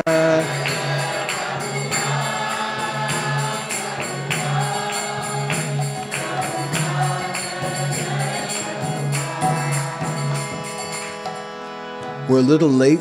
I want to have some questions and reflections, but I really want to say something about this song. Actually, it would take me a few days to speak about this song properly, but at least a little something we should know. This song comes in chronological in order. We can understand it because he says, Pratame Vandana Kodi, in the first line. First of all, Brindavana Basi Jata. I offer obeisances to the devotees of Brindavan. And we wrote some comments on this on our magazine on Vaishnava Aparad, explaining why Pratame Vandana Kodi, Sabarach, and that's another topic, which is not so important for our discussion, but very interesting. I began by offering obeisances to all the devotees in Vrindavan, Sabaracharan, and then Nila Chalabasi Jata Mahaprabhu Bhakta, Mahaprabhu Gan. I offer, again, the Mahaprabhu Gan, the associates of Chaitanya Mahaprabhu. I offer respects to those devotees in Jagannath Puri, not to everyone in Jagannath Puri, but I'm focused on Chaitanya Mahaprabhu. Bhumi te padiya vandon sabaracharan. I fall down on the ground to do that. Then, next, Navadvipa Basi Jata Mahaprabhu Bhakta. I worship all the devotees of Mahaprabhu, the Bhaktas of Mahaprabhu. Sabaracharana vandan hoy anurakta. I pray for some attachment to their lotus feet. Then Mahaprabhu Bhakta Jata Goda Deshe Stiti Sabaracharana Vondan Koryak Pranati. I offer my pranams to all the Mahaprabhu's associates in Goda Desh. And then next I offer my pranams to the devotees in ISV, and also in Russia, and Ukraine also, and other places. He says, Jai Desi, Baisi, Gaurangaragan, Urdhva Bahu, Kori Vandon, Sabaracha. When you say Urdhva Bahu, it means, hey, listen, Hare Krishna announcement, right? That's what you do. You put your hands up in the air. Urdhva Bahu. So please mark this. Jai Desi, Baisi, Gaurangaragan, wherever they take birth. We don't care if they're a Deshi or if they're a Bideshi. We don't care where that person takes birth, whether they're in Russia, whether they're in America, or this or that. If they're a devotee of Chaitanya Mahaprabhu, Urdhva Bahu Kori Vandon, Sabaracharan. I worship the lotus feet of all those devotees. And then he says an amazing thing. Hoye Chena Hoye Bena Prabhu Jatadas Sabaracharana Vandon Dante Korigas. Withdrawing my teeth means that I'm not making any excuses. Just like Gita Priya, when she's chastised by her parents, she never says anything to defend herself. She just completely accepts whatever they have to say, right? That's the standard behavior of a Vaishnav. Very good. That's the meaning of Dante Korigas. I have straw in my teeth means I'm not going to say anything. You can punish me. You can tell that to your mother and father. I'm guilty, now you can punish me. So he says, I worship all these devotees, all the devotees of Mahaprabhu from the past, and all the devotees of Mahaprabhu in the future. Now there's another meaning to this, according to Bengali grammar. It also means all the persons who used to be devotees. They used to come to ISV, we preached them, we met them on the street corner, we gave them a book, they started coming. They were chanting 16 rounds. But then their old girlfriend came back or something, and they got in Maya. And they left, and we haven't seen them in a long time. We don't know where they were. But they're such great personalities. For 2 weeks they were coming. I worship them. They're worshipable. Because at one time they were a devotee. Such a beautiful thing. And Hoibena, I worship all the persons who are not yet devotees but will become devotees. Well, that means everybody. Because everyone's going to become a devotee. This is Devikinandan Das's heart. And he says that, well, you may question, why am I saying all this about the Vaishnavas? You're just some sentimental fellow. Maybe, like Srivas Prabhu, I think he wants to borrow money from me because he's always saying nice things about me and that. I'm wondering, you know. Why is he saying all these nice things about me? He says, no, really. Brahmanda Tarite Shakti Dari Dani Jani. Every single associate of Chaitanya Mahaprabhu, every devotee of Chaitanya Mahaprabhu has the potency to deliver an entire universe. Can you do that?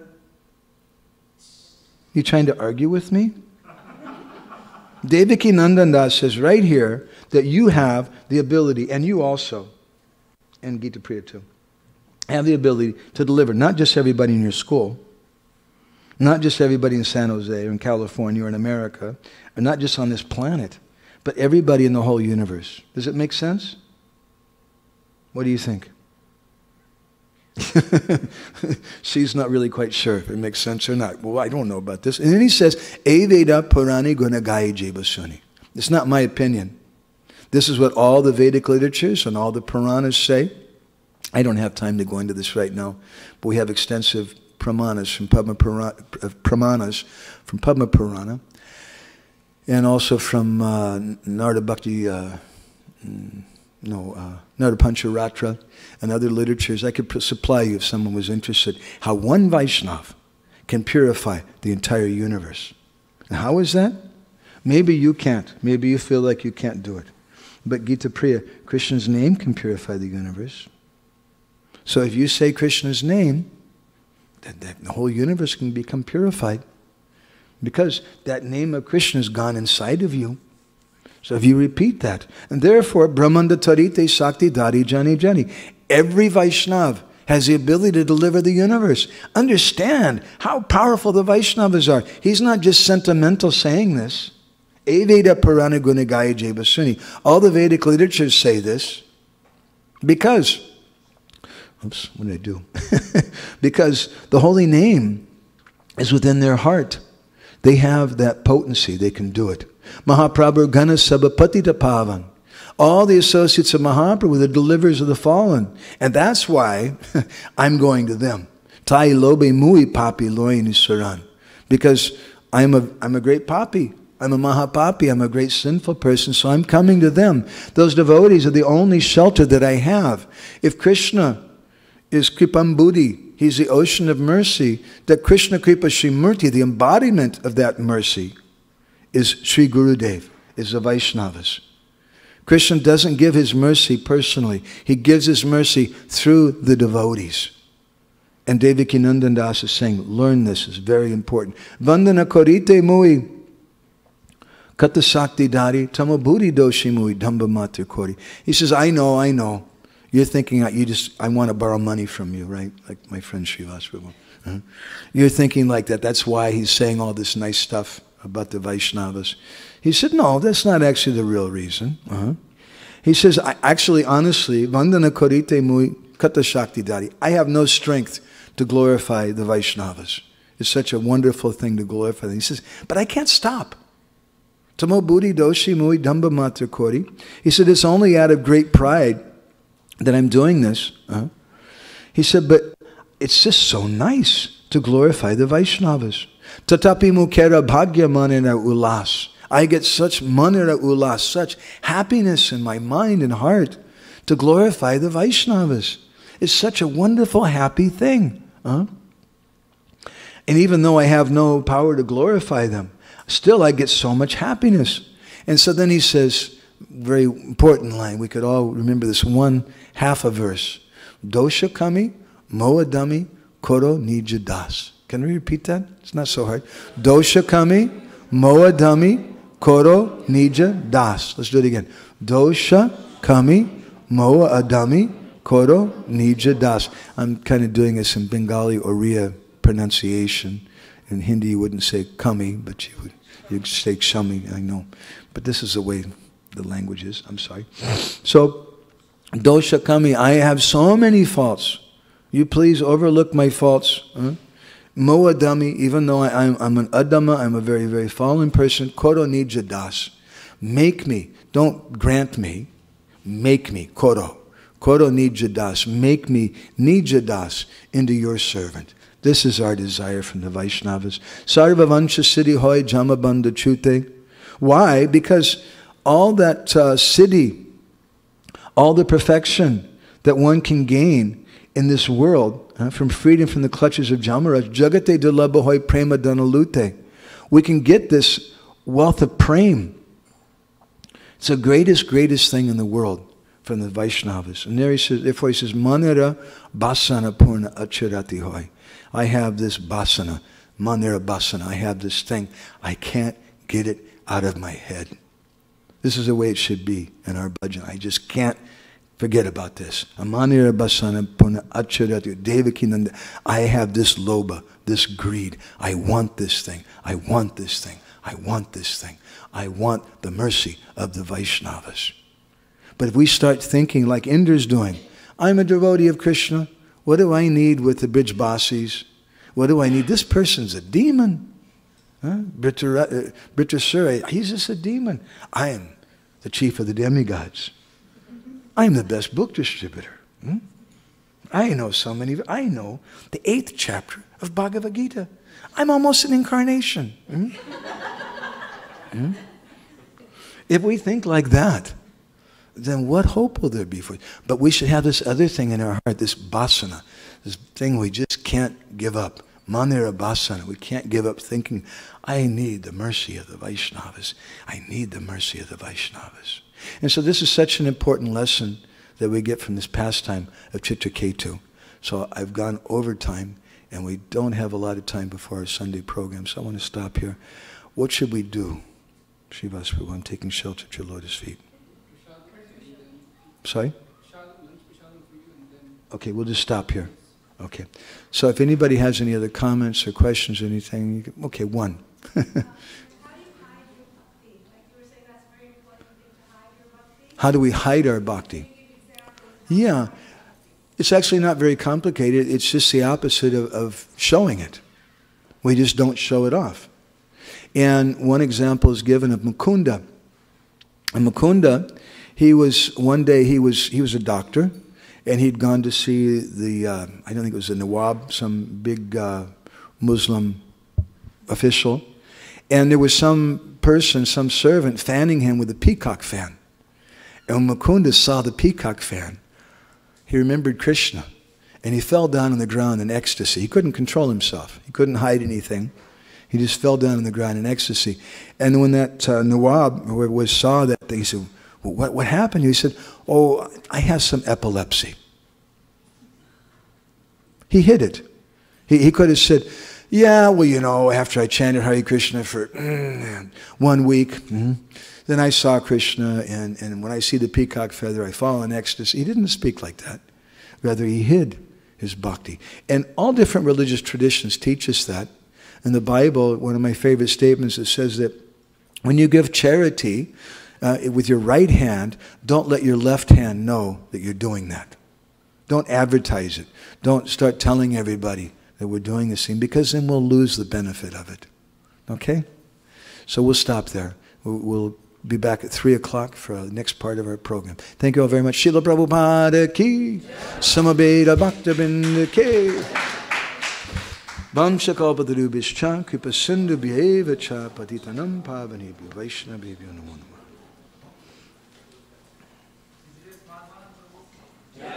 Srila Prabhupada ki. No questions right now. No questions right now. I have some questions. Really, I promise you, I've just got a few minutes, maybe after the next class. I have to prepare my next talk. That's my main thing. I had a huge lunch before we came. So I'm doing good. Yeah, sure. I don't know whether they're going to have some. I want to get some hot tea, some hot ginger tea with honey. That's what I would like.